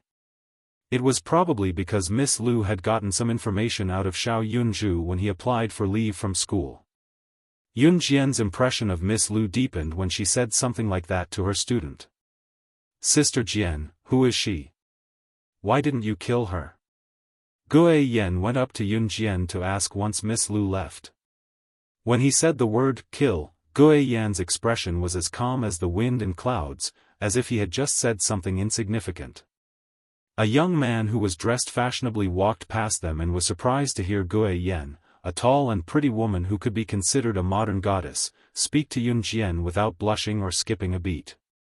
Why didn't you kill her? The fashionably dressed young man took another look at Yun Jian and Gue Yen before scurrying away in fright. Were these people idiots? Gue Yen was a woman with a very hot temper, a very vicious woman. It was not surprising since she was the leader of the Wuxia mercenaries' assassination team. There were 3 major teams in the Wuxia mercenaries, namely the intelligence team, the assassination team, and the investigation team. Gue Yen was a woman, but she was in charge of all the members of the assassination team. Actually, among these 3 groups, only Ghost Flame's assassination group was the most difficult to manage. This was because the assassination group was in charge of all the secret agents and assassins of the Wuxia mercenaries. Because of this, Gue Yan's identity determined her character. Furthermore, her strength was the strongest among the 3 of them. Because I found something even more fun than killing people. Yun Jian stood sideways, the side of her face facing Gue Yan. Her slightly curved lips made the hearts of the 3 people present skip a beat. Oh? What could be more fun than killing people? Tell me, Sister Jian, let me try it too. Diane's interest was piqued when she heard what Yun Jian said, so she asked quickly. Yun Jian turned her gaze back to Diane. She paused for a moment before curling her lips and saying, guess. After saying that, she took the lead and walked forward. Diane and Ghost Flame, who were still standing on the spot, were confused. For people like Diana and Gue Yen, who had always been at the top of the world, only by killing those who made them unhappy could they feel satisfied. Yun Jian used to think so too. Therefore, whether it was the old Yun Jian or the current Diane and Gue Yen, they all thought that the best way to deal with someone they hated was to kill them in one blow. After her rebirth, however, Yun Jian realized that the real fun was not killing someone for a moment of satisfaction, but, you two don't get it, do you? If someone pisses you off and you kill them, you'll feel satisfied for a moment, but how can you take the pain when they're dead? Ha ha ha. Chapter 1044. Watching Gue Yen catch up to her, the guy was graceful, like a gentleman. Gue Yen stood where she was, thinking about what Gue Yen had said just now before she mocked him, "You're such an idiot." What are you talking about? Isn't that just showing off? You're being so secretive and you're even giving me a jingle. Gue Yen first complained to Gue Yen. Just as he finished speaking, Gue Yan's mouth twitched as he suddenly thought of something. Is Sister Jian someone who needs to brag? Was the boss of the international Wuxia mercenaries someone who needed to brag? No way. With Sister Jian's status, she was someone people would be begging to meet internationally. Why would she need to do something as vulgar as bragging? Before Gue Yen could dwell on it, Diane hit the nail on the head. Huh, this is different. If you're just bragging, our Sister Jian doesn't need it. Sister Jian was showing off in front of an unreasonable person, but this was a different story. Bragging to unreasonable people means that the better you're doing, the angrier they'll be, right? So, what can we do by killing them? If we're happy, how can we not be happy when they're dead? We should learn from Sister Jian and piss them off. Diane said jokingly. In fact, Diane and the girls would still kill those who deserved to be killed. After all, there were some people who would cause endless trouble if they were not killed. What they were saying now was a joke. As Diane and Gue Yen conversed, both of them caught up to Yun Jian. Yun Jian arranged accommodations for Diane and the other 2 girls as well. It was Qin Yiru and Gu Yunjian's wedding 3 days later. Time flew, and in the blink of an eye, it was the day before the wedding. It was the night of the 20th of May 1999. CE had returned from an Hun group a day earlier. On the eve of the wedding, Yun Jian had sent out invitations in the name of the Kosha mercenaries. Those who were invited had already arrived in Longmen City. Recently, all the 4-star and 5-star hotels in Longmen City were fully booked.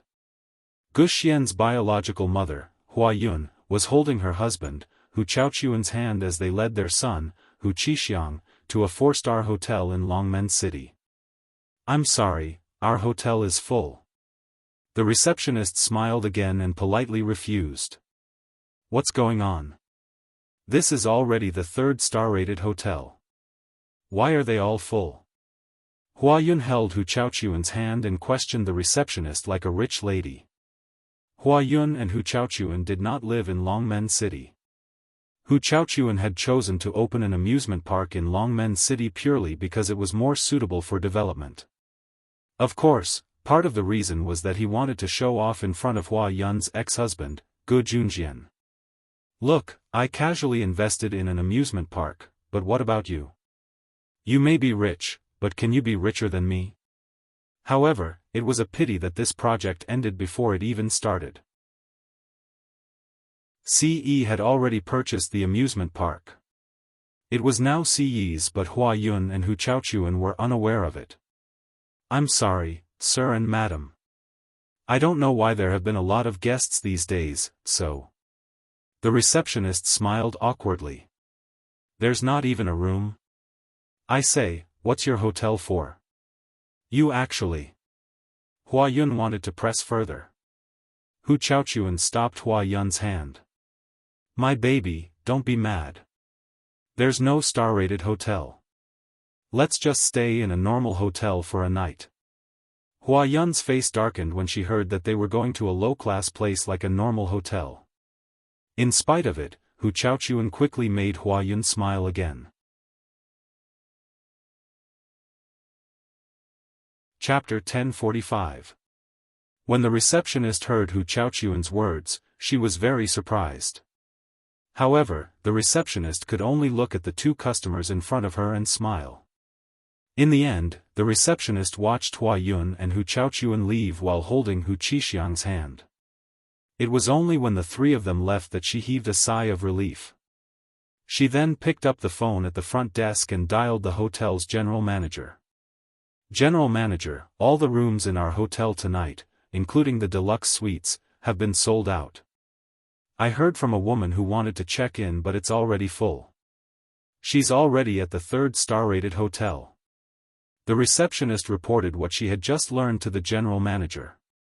On the other end of the phone, the general manager's voice continued, "Many important people have come to Longmen City recently. Take it easy and don't offend anyone." "Yes, yes, yes," the receptionist answered when she heard that many important people had come to Longmen City. She then probed the general manager carefully and curiously. Then, "General manager, do you know why there are so many important people in a small place like Longmen City?" The receptionist was purely curious. Curiosity killed the cat. There was a saying that made sense. How would I know about the important people's business? Do you think I'm a god? Just do your job. The general manager roared at the receptionist in annoyance. The roar frightened the receptionist so much that she put down the phone at once and told the general manager hastily, "I understand. Thank you, general manager." Just as she finished, she saw a young girl walking in from the hotel's entrance not long after Hua Yun and Hu Chaochuan left. The girl had a high ponytail, but it was not tied to the top of her head. Instead, it was tied at a suitable position, making her look spirited. The girl's flawless face was slowly approaching her. Even the receptionist, who was a woman, could not help being dumbstruck. "Hello, how may I help you?" The receptionist greeted Yun Jian politely. "I'm looking for someone," Yun Jian said with a smile. Yun Jian was already at the front desk when she finished speaking and rubbed her fingertips on the table.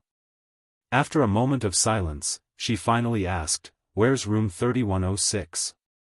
With the guidance of the receptionist, Yun Jian quickly arrived at the east side of the 3rd floor of the hotel. She was the 6th room from here. When Yun Jian knocked on the door of room 3106, the door opened and she immediately went in. The door was then closed and locked. Yun Jian looked at the snake lizard in front of her and smiled. "Sister Jian, everything's ready for tomorrow, snake."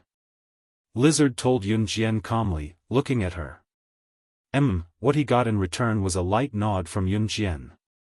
"By the way, tell Raccoon to work harder tomorrow morning and wake up early to do my mom's makeup." As Yun Jian spoke, she walked to the big bed in Snake Lizard's room and sat down lazily. "All right." Snake Lizard nodded. Raccoon and Fox were twin sisters. Raccoon was the one who came to deliver the Ferrari sports car to Yun Jian in the beginning. Every high-ranking member of the Kosha mercenaries had their own abilities and each of them had the ability to take the world by storm. Raccoon was best at disguise. Transfiguration could also be referred to as makeup, but the difference was that it was based on makeup, turning a person into another person. Raccoon's disguise was already at the pinnacle of perfection, which meant that her makeup skills were even more unfathomable.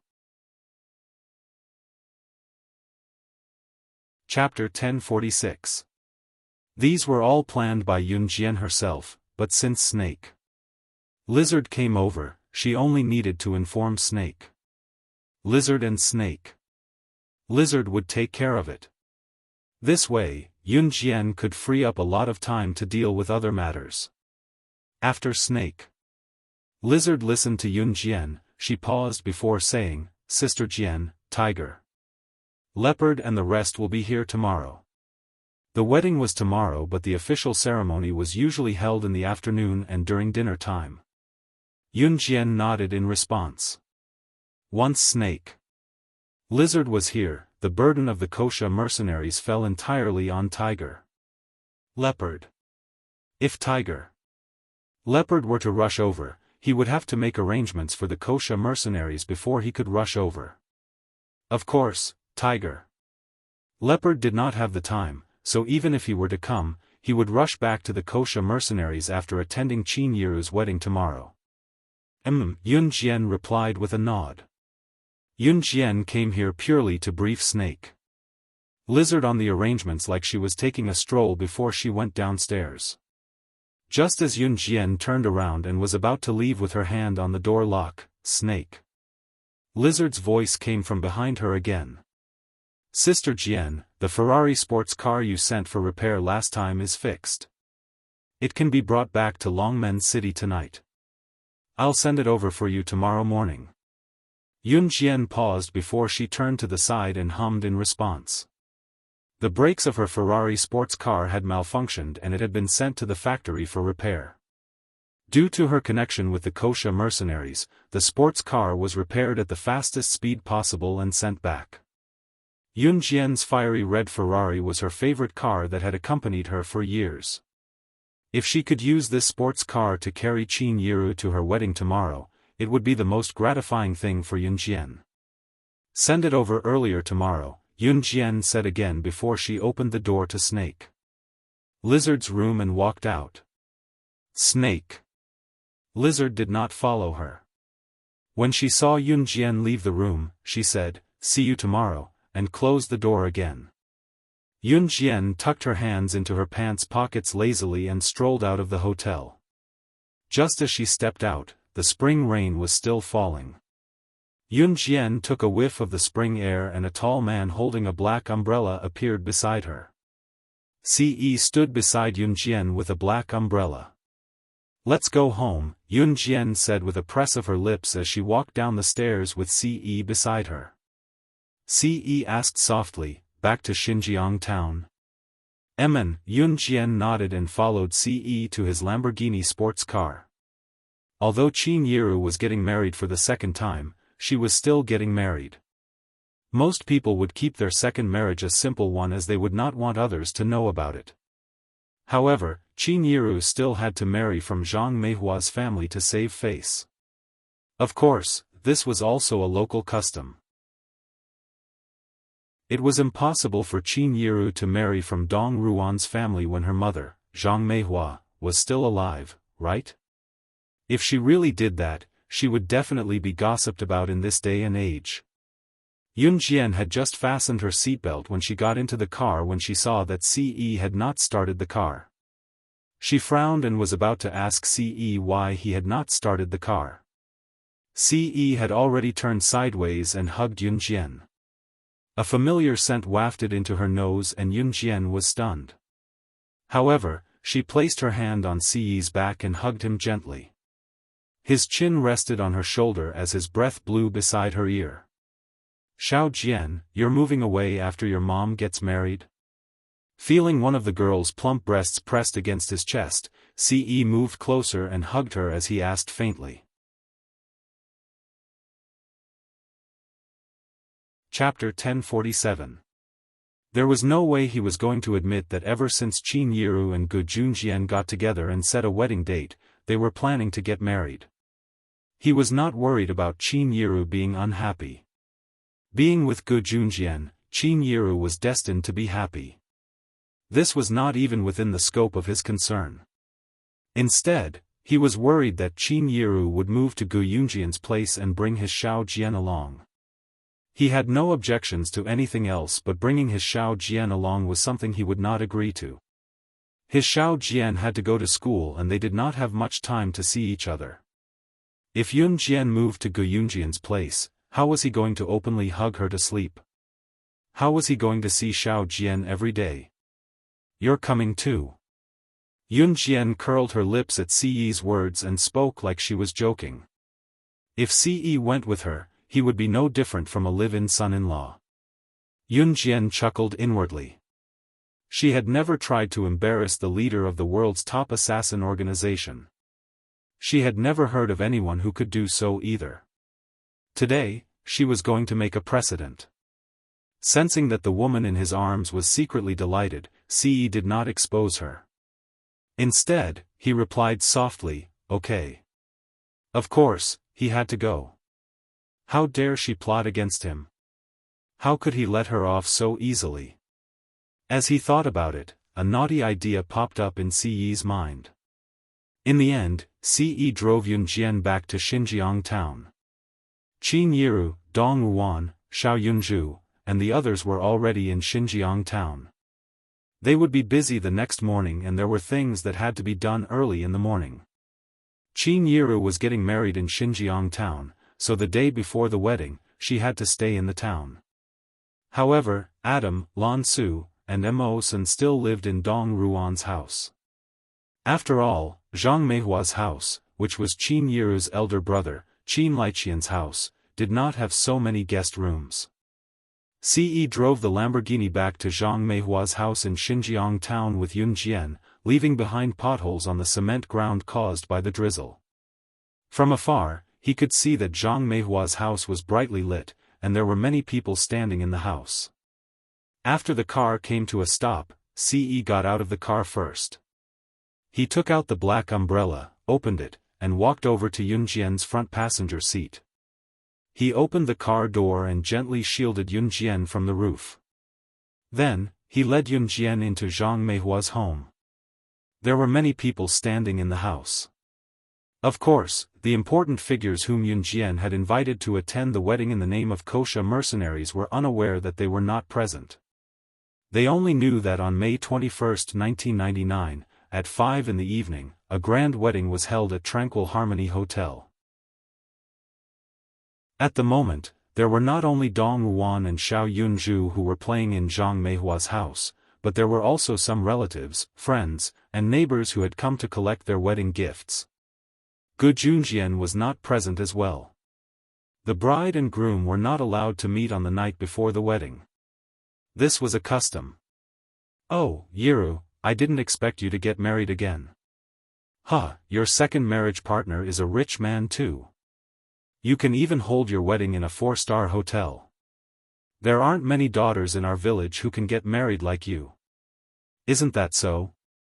Our Yiru is so blessed. Her daughter is the director of new crews and her husband is a high-ranking officer in the military." 2 female neighbors from the same village came over to express their goodwill and gave Qin Yiru 50 yuan as a wedding gift before speaking in a slightly jealous and envious tone. Amidst the jubilation, another woman standing not far away spoke to Qin Yiru in an even more jealous and obviously unhappy tone. Chapter 1048. The woman who spoke to Qin Yiru out of kindness but was actually very jealous was Yang Xiaochun, a neighbor who lived near Yun Gang's house when Qin Yiru and Yun Gang were still husband and wife. Yang Xiaochun was considered Qin Yiru's neighbor, but they did not keep in touch after that. When Qin Yiru was down and out, Yang Xiaochun did not even bother with Qin Yiru. What about recently? Yang Xiaochun heard that Qin Yiru was getting married for the second time and that the other party was a soldier. She also heard that Qin Yiru's daughter had become the director of new crews. A rural woman like Yang Xiaochun had no idea what kind of company New Cruise was. It was precisely because she did not know about New Cruise. She had only heard that the company was impressive and was considered well known in Longmen City. Working in New Cruise also paid a lot. That was why Yang Xiaochun reluctantly gave Qin Yiru 20 yuan as a gift and wanted to get closer to Qin Yiru. There were always people in this world who thought that they were very close to you and wanted to give you a 20 yuan gift. After giving you the money, they would be good friends again. Yang Xiaochun was such a person.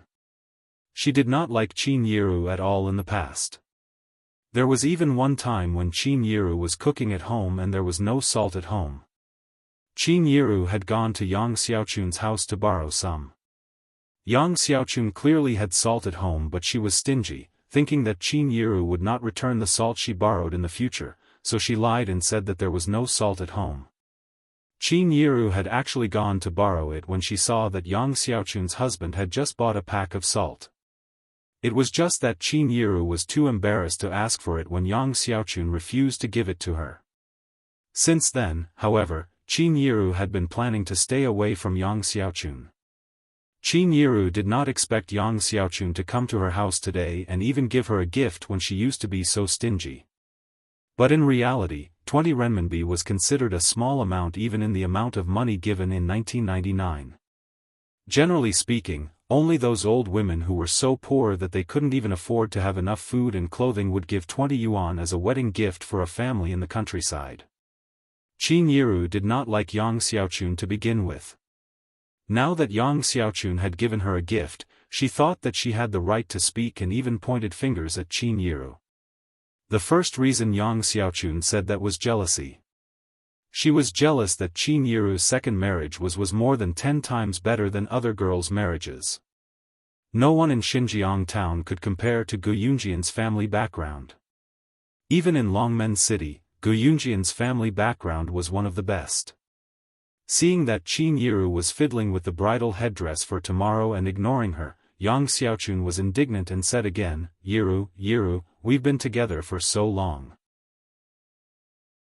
Oh, Yiru, we've been neighbors for more than 10 years. Do you think I'd harm you? What are women most afraid of? What we're most afraid of is not marrying well and having a second marriage with a family after a divorce. It's uncertain if the man will treat you well in the future if you marry him. I think you're still the same as Hua in Xinjiang town last month. Didn't she just throw a simple banquet for her second marriage and let it pass just like that? Dong Ruan had gone to the washroom and did not support Qin Yiru, so Yang Xiaochun could still spout so much nonsense. As she spoke, Yun Jian was already in front of Qin Yiru.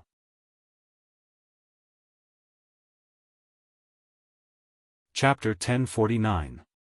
Yun Jian's words hinted that Yang Xiaochun was just an outsider. What right did she have to criticize her family's affairs? There were plenty of gossipy women like Yang Xiaochun in the countryside. In the city, there were more people who wrapped themselves up like noblewomen and thought they were high and mighty like Hua Yun. In the past, the majority of the villagers were uncultured. Therefore, they would say one thing in front of others, but when they turned a corner, they would stand behind others and point at them. This was a major phenomenon in the villages, and it was also one of the characteristics of the villages. Yang Xiaochun was just an ordinary rural woman. She felt that it was quite normal for her to criticize other people's family matters. However, when Yang Xiaochun heard Yun Jian's words, it sounded like Yun Jian was implying that she was meddling in other people's business, so Yang Xiaochun was displeased. "You're Yiru's daughter, Yun Jian, aren't you?" "Who am I?" "I've been your mother's neighbor for at least a decade. I heard that you're the director of new crews. You're so young, you must be something. But I've been there. Your mother is getting married for the second time and her second marriage is even grander than an innocent maiden's. This has never happened in Longmen City. I'm doing this for your mother's sake. You'll understand in the future that I'm doing this for your family's sake." Yang Xiaochun was extremely displeased by Yun Jian's words, but she held it in considering that Yun Jian was the director of new crews and was said to have some status. Besides, you can't spend money like this even if you're rich. Unless you can have a wedding that can't be held in Longmen City, if you spend this money, it'll be your mother's second marriage. Who knows what people will say about it? When Yang Xiaochun saw that Yun Jian did not say anything, she thought that she had convinced Yun Jian. Feeling that what she said made more sense, Yang Xiaochun spoke with more vigor. Everyone was like that. Qin Yiru was getting married for the second time. If her wedding was unrivaled in Longmen City, the news would spread in the future. Qin Yiru's second marriage would be said to be a stroke of good fortune. Because this was a height that others couldn't reach, even if they were jealous. But tomorrow's wedding was just a meal at a 4-star hotel. Although it was a big deal, a lot of people would be jealous. Some people even felt that Qin Yiru's family had only made a little money, and they were already proud of it. These two concepts were completely different. Of course, Yang Xiaochun did not say this out of consideration for Qin Yiru. She was just jealous. She was jealous that Qin Yiru could find such a good man in her second marriage. If she really saw Qin Yiru get married tomorrow, she would definitely feel very uncomfortable in her heart. Moreover, Yang Xiaochun had said, "Unless you guys can arrange a wedding that no one in Longmen City can do." Yang Xiaochun was not the only one who did not believe that Qin Yiru could arrange such a wedding. Everyone present, including Qin Yiru herself, did not believe that it could be done. "You don't have to worry about what others say. I really believe that you're thinking for my family now that you can leave this place." Yun Jian stood in front of Ce, looking at Yang Xiaochun with her arms crossed and a slight scorn in her eyes. Everyone present could clearly hear the intention of sending them off between the lines. "You." Yang Xiaochun's breath hitched at Yun Jian's words this time. She pointed at Yun Jian in exasperation and could not hold herself back from shouting. "I'm thinking for your family. You actually. Great, great." Chapter 1050. With that, Yang Xiaochun stormed off in a huff. Just as she stepped out of Zhang Meihua's house, Yang Xiaochun muttered inwardly, "I must pay back with interest when I go to a 4-star hotel for dinner tomorrow." Oh right, she would have to bring her husband and child along when the time came. Moreover, she had only paid 20 yuan as a share. It was definitely worth it for the three of them to dine in a 4-star hotel. After Yang Xiaochun left, there were a few women standing by the side. Although they were a little envious of Qin Yiru for marrying so well in her second marriage, it was only in their hearts. Their expressions and words were still blessings. "Yiru, we don't like Yang Xiaochun in the first place. Don't stoop to her level," one of the women told Qin Yiru. As the woman spoke, she turned to Yun Jian, her gaze brimming with charm. "Yiru is her daughter. Don't hold it against someone like that. It's not worth it if you hurt yourself for someone like that." As it turned out, after Yang Xiaochun left, the atmosphere took a turn for the better. "Hey, Yiru, is this your son-in-law? He's so handsome. I've never seen such a handsome young man in my life." As they chatted, the women shifted the topic to Yun Jian and Ce. The woman who knew how to charm just now was looking at Ce and fawning over Qin Yiru. Everything else aside, the woman was sincere in praising Ce's good looks. Qin Yiru was delighted to hear the woman's words. Since Ce and her daughter were already acting like this, Qin Yiru wanted to agree as well. However, Ce beat her to it and told the woman, "Xiao Jian is mine." Ce's reply was swift, as if he was afraid that others would not know that Yun Jian was his. When the group of women and old ladies heard this, they all laughed happily and made fun of her. The night passed quickly. The next day arrived as promised. At 5:00 in the morning, Yun Jian had already gotten up when the sun had just risen. On the morning of May 21, 1999, the sun rose with a smile. Last night, it was still drizzling and the night breeze was chilly. On the morning of the 21st, the sky was completely clear. White clouds even appeared on the horizon in the morning, indicating that it was going to be a sunny day. Hurry up and prepare breakfast. After breakfast, we can prepare lunch to welcome the wedding team. Some neighbors came to help and started to get busy. Dinner was eaten in a 4-star hotel, but lunch was ordered in a large pot of rice. There were many customs for marriage in the countryside. For example, what time the dowry should be delivered to the groom's house, and what time the bride should be delivered to the groom's house. At this moment, in Qin Yiru's room, Yun Jian stood in front. Qin Yiru sat in front of a simple dressing table. There were a few women standing beside her, one of them was Yang Xiaochun from yesterday. Raccoon was squatting on the floor and organizing her makeup box that was several layers thick. She had yet to put on Qin Yiru's makeup. The makeup box was actually used by Raccoon to disguise people. Raccoon had a baby face, so she looked very young. She looked like she was only 15 despite being 25 years old. Watching Raccoon squatting on the floor and organizing the makeup box, Yang Xiaochun's untimely voice rang again. How old is this girl? Does she really know how to put on makeup? Watching Raccoon take out various items from the makeup box skillfully, Yang Xiaochun was reminded that she did not know anything, so she spoke sourly again.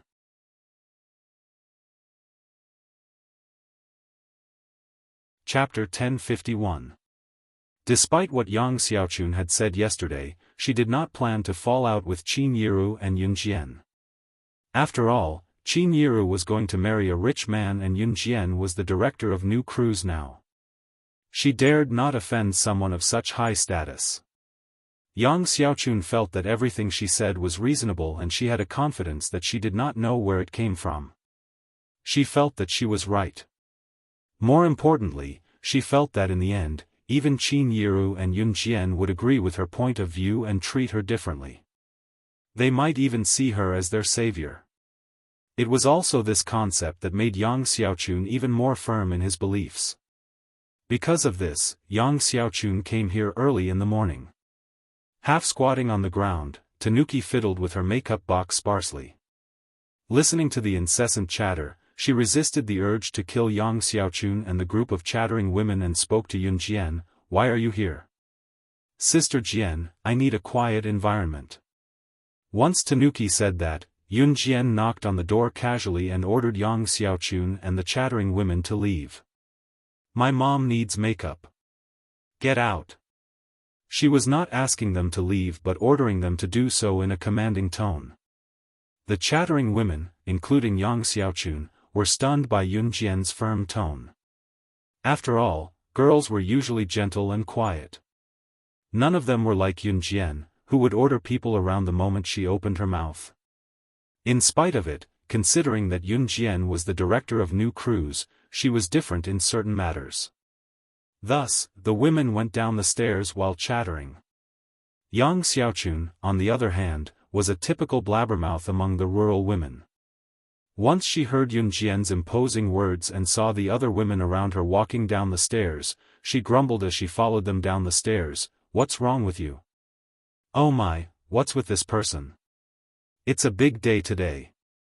Forget that she didn't listen to me when I gave her some suggestions, she even chased us out. Hey! Say, Yiru's daughter has quite the temper. She's earning a lot now but with her temper, who would dare to marry her in the future? Yang Xiaochun had left in a huff yesterday, so she did not hear Ce saying that Xiao Jian was mine. The women around her glanced at Yang Xiaochun from the corner of their eyes but did not respond to her. Inside the room, Qin Yiru, who was already dressed in her wedding gown, sat in front of the dressing table. Yun Jian told Tanuki before closing the door and going downstairs. Downstairs was already bustling with activity. Zhang Meihua wanted to please Yun Jian now, so she hired many old women to help with the wedding. Most of the people downstairs who came to help had already started eating breakfast. After breakfast, they busied themselves with lunch and sent the dowry to the groom's house first after the bridal escort team came over for lunch. Then, they set a time to send the bride to the groom's house at 3:30 p.m.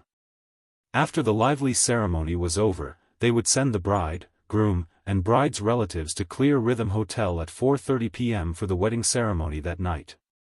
This was the process of a village wedding in a big hotel. After breakfast, Yang Xiaochun sat on a stool to help peel potatoes. As she did so, she complained to the crowd around her, "I say, Yiru's daughter, the makeup artist she found for her is too young. What kind of makeup can a makeup artist like her do?" Yun Jian was standing not too far away.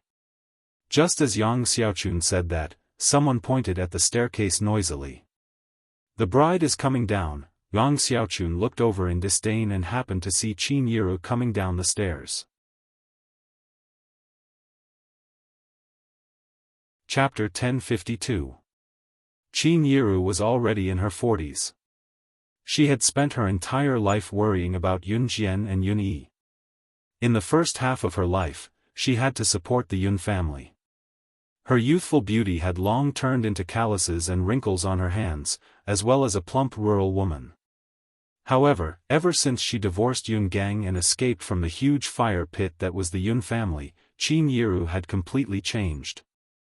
Her originally yellowish skin, which was due to overwork, had also turned fair. More importantly, Qin Yiru had been going jogging in the park these days. Now that she no longer had a job, she was living a comfortable life. More importantly, she no longer had to work hard. When a person's body and mind were comfortable, their weight would naturally decrease. Qin Yiru's current weight and appearance were both quite good. In addition, Qin Yiru's facial features were very good, which Yun Jian had inherited from her. Therefore, there was also Raccoon's exquisite makeup skills. Qin Yiru, who came down from the stairs, had on natural makeup.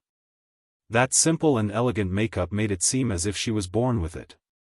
At first glance, her snow-white wedding dress outlined her graceful waist that had recently lost weight. No matter from which angle one looked at her, she was so beautiful that one could not take their eyes off her. This makeup paired with the wedding dress made Qin Yiru, who came down from upstairs, look 20 years younger. This makeup did not look thick, but it was actually very delicate. This was Raccoon's ability. She could cover up a person's makeup, but she could also make the person look younger by a few decades after the makeup. Raccoon could even disguise a person as another person. With just this bit of makeup, it was not difficult for her at all. However, after Qin Yiru put on the makeup, she did not look old at all, even when she stood next to Yun Jian. Therefore, when the people downstairs saw Qin Yiru, they all shouted in surprise. At this moment, Yang Xiaochun, who had been complaining to the people around her about how good Qin Yiru's makeup could be, stood there in a daze. On the other end, Qin Yiru slowly held onto the railing of the staircase and lifted the hem of her white wedding dress as she walked down. She was all smiles, but just by looking at her face, she really looked like a young lady in her 20s. It was no exaggeration to say that this makeup made Qin Yiru look 20 years younger. Oh my God! Was this really Yiru? This was simply 20 years younger. The group of gossipy women who were standing there were all dumbfounded. They stood there in a daze, not knowing what to do. It wasn't that they were ignorant, but the impact of this makeup was too great. There wasn't a single person present who wasn't shocked. Among them, the one with the worst expression was Yang Xiaochun, because before this, she had been criticizing Raccoon's makeup skills. What about now? Qin Yiru's makeup was probably second to none in the entire Longmen city, Zhe province, or even the entire country, who was as skilled as Raccoon. It was then that Yun Jian walked to Qin Yiru. She carefully helped Qin Yiru's hand up and pulled Qin Yiru downstairs. "Mom, I'll get breakfast for you. Take a seat first." Yun Jian had already pulled Qin Yiru to the dining table. Just as they reached the table, a young man from the same village who came to help suddenly rushed in. The young man ran in, panting. Before he could finish his breath, he pointed in the direction of the door and shouted in horror, "The door! The entire road from the door to the groom's house is covered with a red carpet. From the beginning to the end. Who did this? What?" Everyone present was dumbfounded when they heard the young man's words. When ordinary families got married, the most they would do was to lay out a red carpet in the church. While red carpets were not the most expensive, it was still a huge expense to lay out more. In the end, the entire road from the door to the groom's house was covered with a red carpet. The groom's house was in Longmen City. It was a long distance from Xinjiang town. Everyone present was so scared that their faces froze.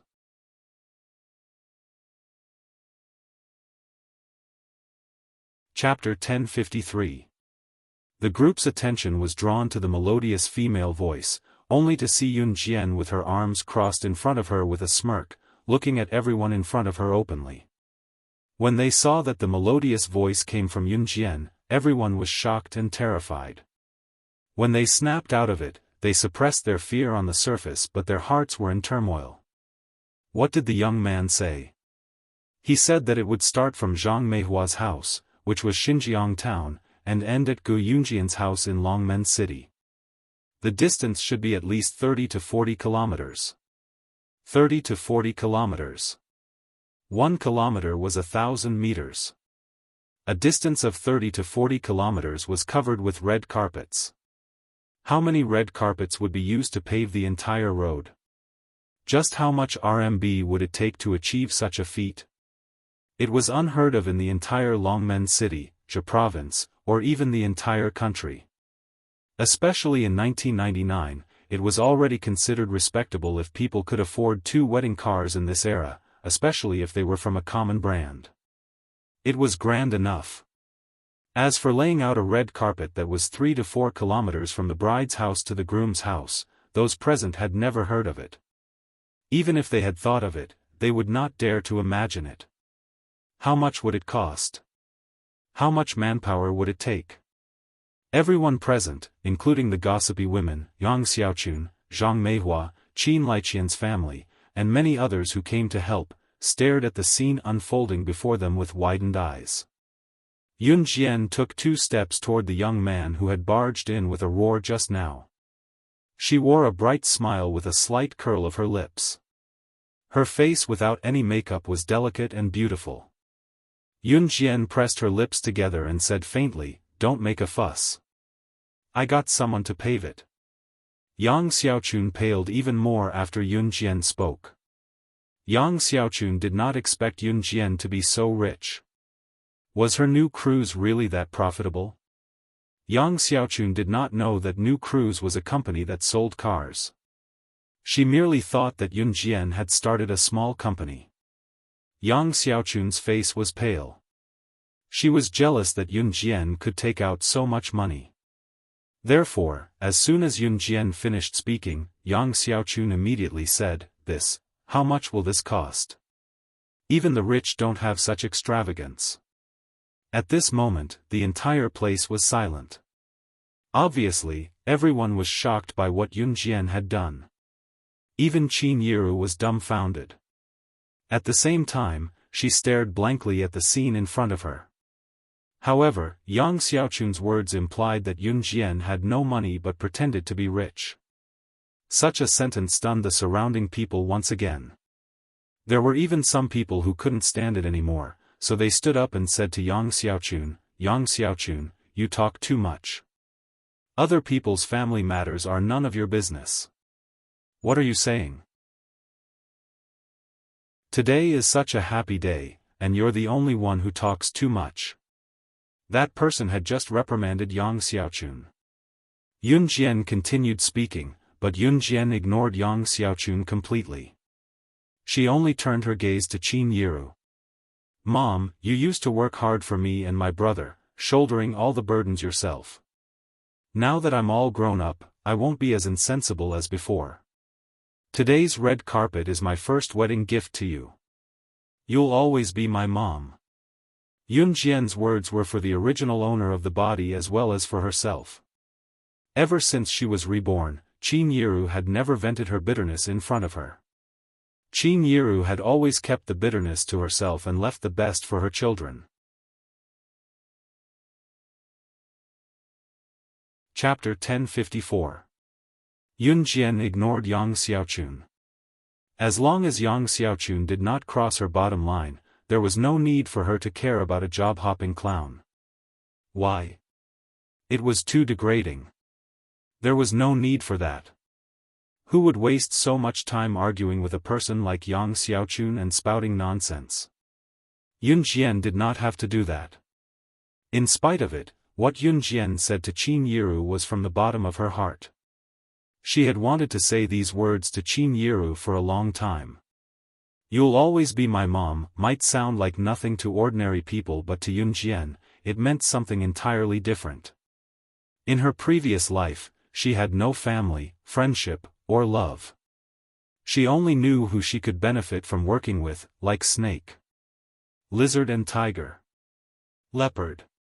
They were old friends of hers. In spite of it, Yun Jian had kept her bottom line even when snake, lizard and tiger, leopard knew a lot of her secrets. She did not have a heart back then. After her rebirth, be it Qin Yiru or Yun Yi, both of them had taught her something. It was family. Now, she knew what kinship was all about. Xiao Jian. Qin Yiru could not help shuddering when she heard what Yun Jian said. She had hidden all the hardships she had suffered all these years in her heart, trying to leave the best for her daughter and son. Qin Yiru was not a god, neither was she a remarkable person. She was just an ordinary village woman, an ordinary person who could not be more ordinary. Xiao Jian, you child, why are you speaking so maturely? Qin Yiru stuttered as she recalled the past. She felt a lump in her throat, but she swallowed it quickly. Mom. Yun Jian came over and lifted Qin Yiru's face gently, wiping away Qin Yiru's tears that were about to fall from Qin Yiru's eyes. Mom is the prettiest woman today. Yun Jian said with a knowing smile. Look, you're 20 years younger now. Yun Jian's words made Qin Yiru smile through her tears. You child. You're real. As she spoke, she was slowly comforted. Seeing that Qin Yiru was comforted, Yang Xiaochun pulled a long face again. That was right. She could not stand Qin Yiru's good behavior. Pretending when you're not capable. Yiru, I'm not criticizing your family. I just think that your daughter doesn't know how to manage the family. If she spends like this, she'll spend all her family's wealth. Yang Xiaochun pretended to be innocent even though she had taken advantage of the situation. She had said that Yun Jian liked rich people who pretended to be rich, but she still pretended that she was thinking for Qin Yiru's family. There were many people like her in real life. However, just as Yang Xiaochun finished speaking, someone outside the door led a few people into the house. They're here, they're here. The loading team from the groom's house is here. Someone called out and brought a few tall and burly men into the house. The loading team here referred to the team that drove the truck to load the bride's dowry to the groom's house. It was not the same as the wedding car that drove the bride to the groom's house. The bridal team is here too. Look, what brand of wedding car is that? Another voice came from the door. Yun Jian raised a brow. Just as she thought of that, the person standing at the door exclaimed, 2? 3? No, 4. 5, 6. 18? 18 wedding cars? I'm not seeing things, am I? The car at the front, if I'm not mistaken, is it a Rolls-Royce?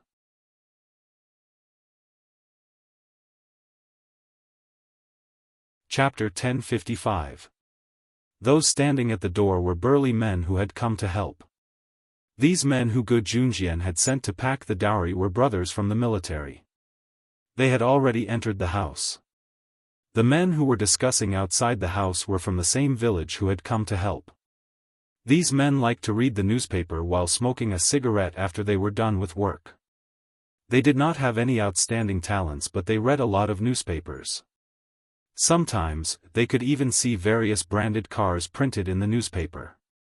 As for cars like Rolls-Royce and supercars, these men had seen them in the newspapers, but they had never seen a real car. Therefore, they did not recognize it at first glance. 1999, what era was this? It was an era where the economy was still developing. It was an era where some people could only send the bride to the groom's house with motorcycles. When rich people got married, they would hire 2 wedding cars, especially small cars like Volkswagen and Santana, which were affordable. However, there were very few people who could afford such cars in 1999. Those who were poor would either drive motorcycles or tractors to send the bride to her wedding. This was not too bad. Those who were really poor could not even afford motorcycles and tractors, so they registered a marriage certificate. Since they could not afford a banquet, they would drag it on until their children grew up and saved enough money before holding a banquet. Therefore, there were 18 wedding cars with a Rolls-Royce at the front and a string of supercars at the back. The men who had come to help at the door were so shocked that they dropped their cigarettes to the floor. 18 wedding cars. This was shocking. 18 wedding cars. Other than the Rolls-Royce at the front, there were 17 supercars at the back. Such a lineup in 1999 would not be as simple as being surprised and impressed by the other party's wealth. This was going to scare the hell out of people. The men who were talking at the door were so shocked that their hearts were about to stop breathing. Yun Jian and the others who were standing in the house heard the commotion outside. Xiao Jian, this is... What's this? Qin Yiru tugged at Yun Jian's hand. She looked stunning with makeup on. Yiru, what's wrong? Qin Yiru had just held Yun Jian's hand and asked when Dong Ruan's voice came from upstairs. Qin Yiru had just had her makeup done when Dong Ruan rushed over from Longmen City. She then went up to let the civet do its makeup as well. Dong Ruan was the main bridesmaid today. According to the customs of the village, the bridesmaid should be an unmarried woman. However, it was Qin Yiru's idea to let Dong Ruan be the main bridesmaid. As soon as Dong Ruan appeared, her enchanting face was put on makeup by a raccoon. Just like Qin Yiru, her age was reduced by 20 years. Everyone present was shocked once again. This also showed that Raccoon's makeup skills were superb. Mom, they are probably here. I'll go and take a look. Yun Jian narrowed her eyes, then patted Qin Yiru's hand and went out of the house.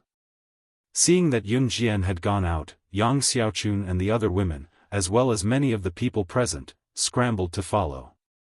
At this moment, everyone walked out of the house and saw 18 decorated wedding cars parked at the entrance. These cars were brands that no one present had ever heard of. Hearing the men's exclamations outside the door just now, the women did not know what was so surprising about these cars. Yang Xiaochun went up to the men and asked, "What were you guys yelling about just now?" With so many cars, it was indeed very grand. These cars looked quite beautiful, but couldn't they be borrowed? What's there to be surprised about? In fact, Yang Xiaochun was already making a fuss in his heart.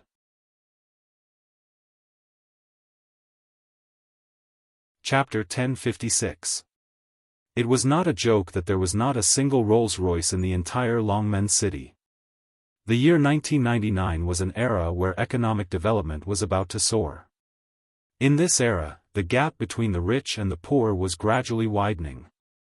In spite of this, Longmen City was still in a state of subsistence.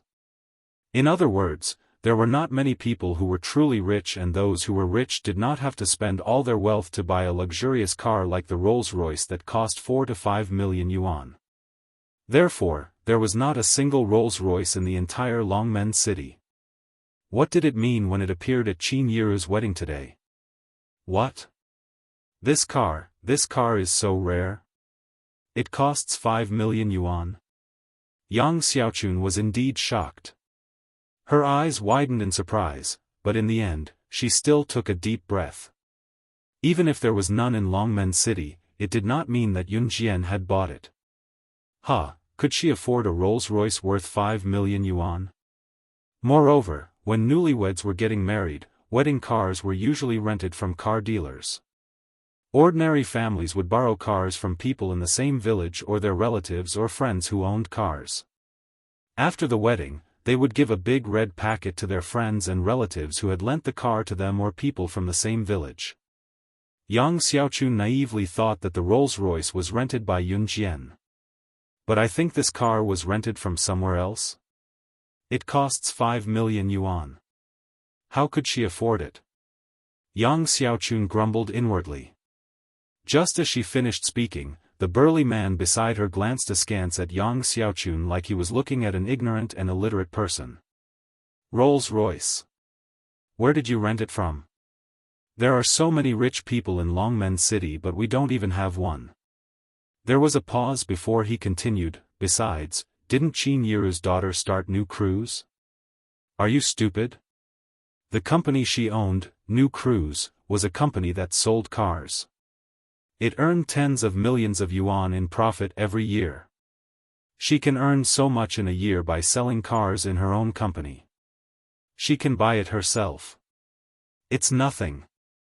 The burly man's words hit Yang Xiaochun right where her heart was. Yang Xiaochun thought that Yun Jian's New Cruise was a small company at most. However, never in her wildest dreams would she have thought that Yun Jian's New Cruise was a car seller. Annual profits of at least tens of millions? Was this a joke? A company like this could be ranked in the entire Longmen city, no, in the entire Zhe province. Oh my God! Why did she talk to Yun Jian like that before? Yang Xiaochun was filled with regret. Just as Yang Xiaochun was filled with regret, Ce got out of the black Lamborghini sports car. His tall and handsome figure attracted the attention of countless girls and women.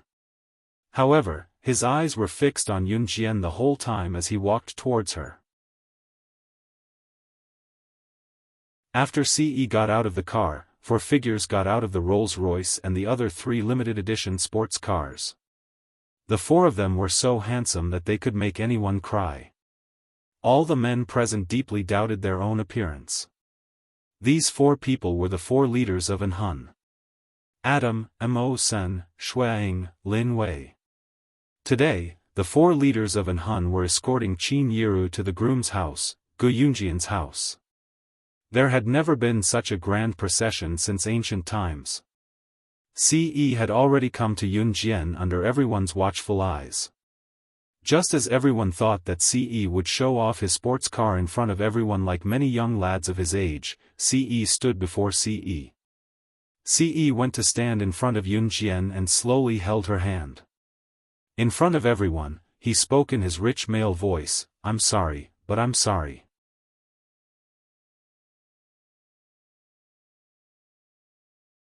Chapter 1057. Ce was different from the usual guys.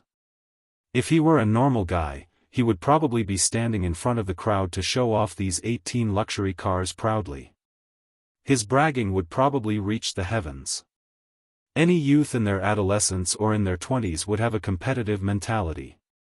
Some young guys would even think that they had hit the jackpot and flaunt their prowess in front of the older generation, as if they were part of the new generation's fashion trend.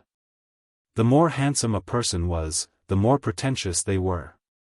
Ce, however, was the complete opposite.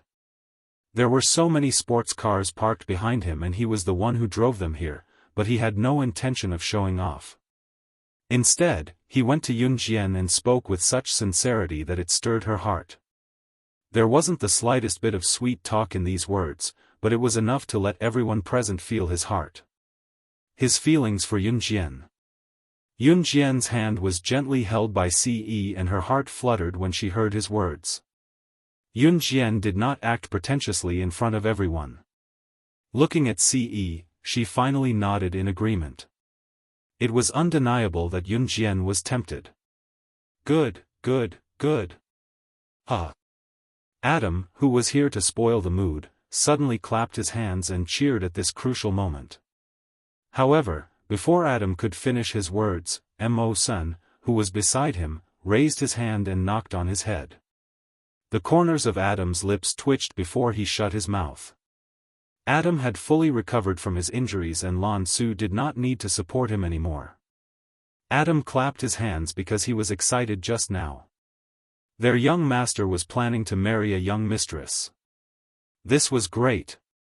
An Hun group had a successor.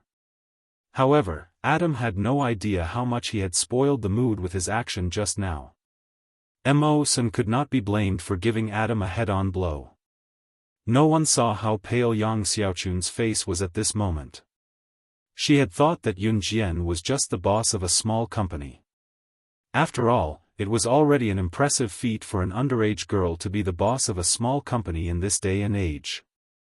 If Yun Jian was only the boss of a small company, she could only stand out among her peers and could not compare to the big bosses of Longmen City.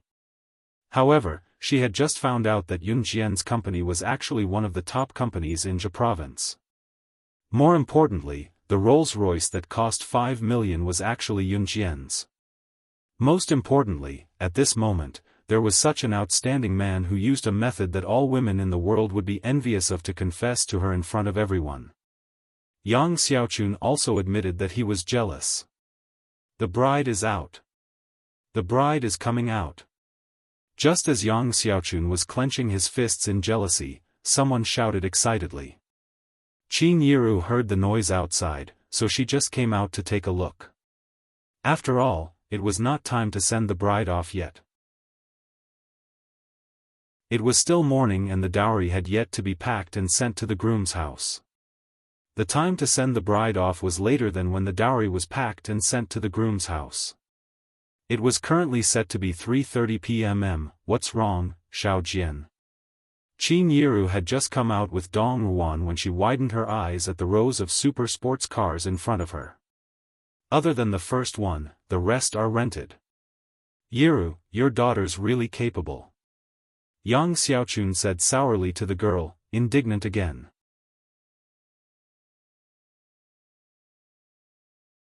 Chapter 1058. Out of the 18 wedding cars, one was a Rolls-Royce while the other 17 were supercars. All 18 of them were Yun Jian's dowry to Qin Yiru. This was the dowry that this girl who was not even 18 had given to her mother. Everyone present was stunned. At this moment it was as if a huge wave had struck their hearts, and they were filled with terror. It was just a Rolls-Royce but it cost no less than 5 million Chinese yuan. 5 million Chinese yuan. To the people in 1999, in an era where wages were not high, such a dowry was rare even in the whole of country Z, let alone Longmen City. Even those rich and powerful families would not be able to do this. All of this was done by an underage girl who was not even 18 yet. Yang Xiaochun was indignant just now. That was why she had told Qin Yiru in such a tone that other than the first Rolls-Royce being Yun Jian's, the rest were rented. In spite of it, Yang Xiaochun had no idea how she had gotten her hands on the Rolls-Royce and the other supercars. It was just her jealousy that made her say what she did just now. Yun Jian's words came after she had spoken. This feeling was as if her mask had been pierced right in front of her face, making Yang Xiaochun lose all face in front of the crowd. As a result, Yang Xiaochun's complexion instantly paled. Her complexion was terrifyingly pale. What? Xiao Jian, what are you talking about? These cars. Qin Yiru was from a village after all. Although she had gradually accepted the fact that Yun Jian was New Cruise's director, the scene before her still frightened her. Mom, these are just a part of it. Yun Jian moved her hand away from Si Yi's and placed it gently on Qin Yiru's shoulder before looking at Qin Yiru and telling her seriously. She paused and added, "You don't have to care about the rest. You just need to know that you're the most beautiful bride in the world today."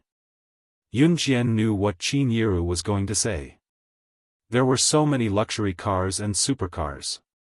Qin Yiru must be worried that Yun Jian had used New Cruise's funds and that Yun Jian would put New Cruise in a dilemma just to make herself look good. Mothers would always think about their children's future, but sometimes children couldn't think about their own mothers. In spite of it, when Qin Yiru saw her daughter being so considerate of her, she was instantly embraced by the love of kinship. She was truly comforted. Huh? Why are there 2 wedding cars coming from that direction? These cars, what brand are they? Why haven't I seen them before? Someone suddenly pointed into the distance and asked. Everyone's gaze turned to the direction the person was pointing at. 2 sports cars that were even more luxurious than the supercars were slowly making their way over from the corner. "Mom, there are a total of 20 wedding cars today. Of the 2 cars behind, the red one is mine. You're getting married today, so I hope you can sit in my car and get married in style." Yun Jian turned to Qin Yiru and said with a smirk, a beautiful glint flashing in her eyes. Just as she said that, the men around them recognized the 2 sports cars that drove in later. That's the flagship limited edition Ferrari LaFerrari. There are only 3 of them in the world.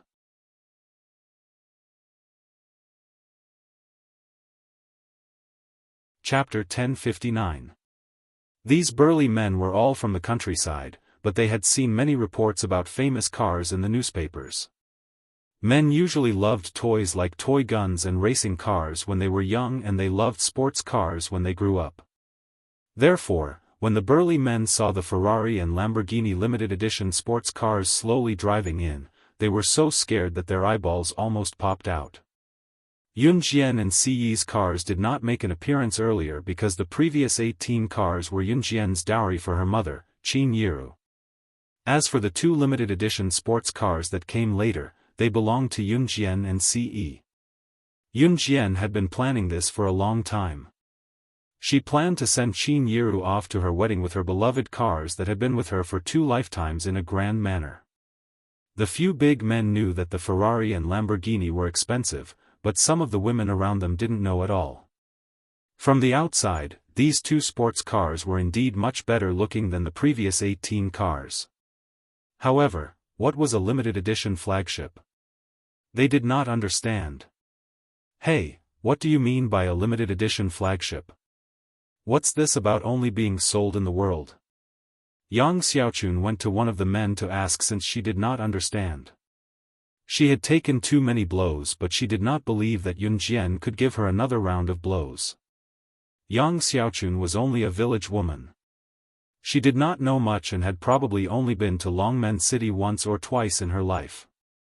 The number of times she had been there could not be more than that on one hand. In addition, she had stayed in Xinjiang town for so long and had nowhere to ask. How could she possibly know what a limited edition flagship was? Oh, my. You don't even know what a limited edition is. The man glanced at Yang Xiaochun like she was a country bumpkin and said. He paused again before he began to explain slowly, a limited edition product. The manufacturer only sells a few of the same product. Look at that Ferrari sports car, there are only 3 of them in the world. And that Lamborghini, there's only 1 in the world. How can a car like this not be expensive? It's priceless. You can't buy it even if you have money. Only those with power and influence can get it. When the burly man said this, his expression was already quite excited. However, the man's excited expression only made Yang Xiaochun's face turn paler and paler. What do you mean there are only 3 in the world? Only 1? Isn't this a priceless treasure? Moreover, only people with power and influence could buy it. Some people couldn't even get such a limited edition item even if they had the money. When Yang Xiaochun heard the burly man's words, he almost fainted from fright. Amidst the hubbub around them, Yun Jian carefully held Qin Yiru's hand and walked into the house. As for Yun Jian's request, Qin Yiru naturally agreed. Xinjiang Town, Yun Gang's house. What kind of sin have I committed? Gamble, gamble, gamble, all you know is to gamble. You. Lu Lanhua pointed at Yun Gang, who had just returned from the casino and was once again in debt. She was so angry that blood almost rushed to her head. Ever since Yun Gang divorced Qin Yiru, he had been completely dispirited. Last time, he was caught by the casino and was threatened to cripple him if he didn't return the money. He even implicated Yun Zheng. Later, it was Yun Jian who stepped in to protect Yun Zheng and left Yun Gang to his own devices. Yun Gang was lucky enough to escape, but he gambled again. This time, Lu Lanhua was so angry that she almost vomited blood. As the original owner's grandmother, Lu Lanhua often scolded Qin Yiru, saying what was wrong with a man cheating and what was wrong with a man gambling. You're tuning in to the Xiaofan's Wuxia Tales YouTube channel. Don't forget to subscribe and join us on this journey to catch the most captivating stories.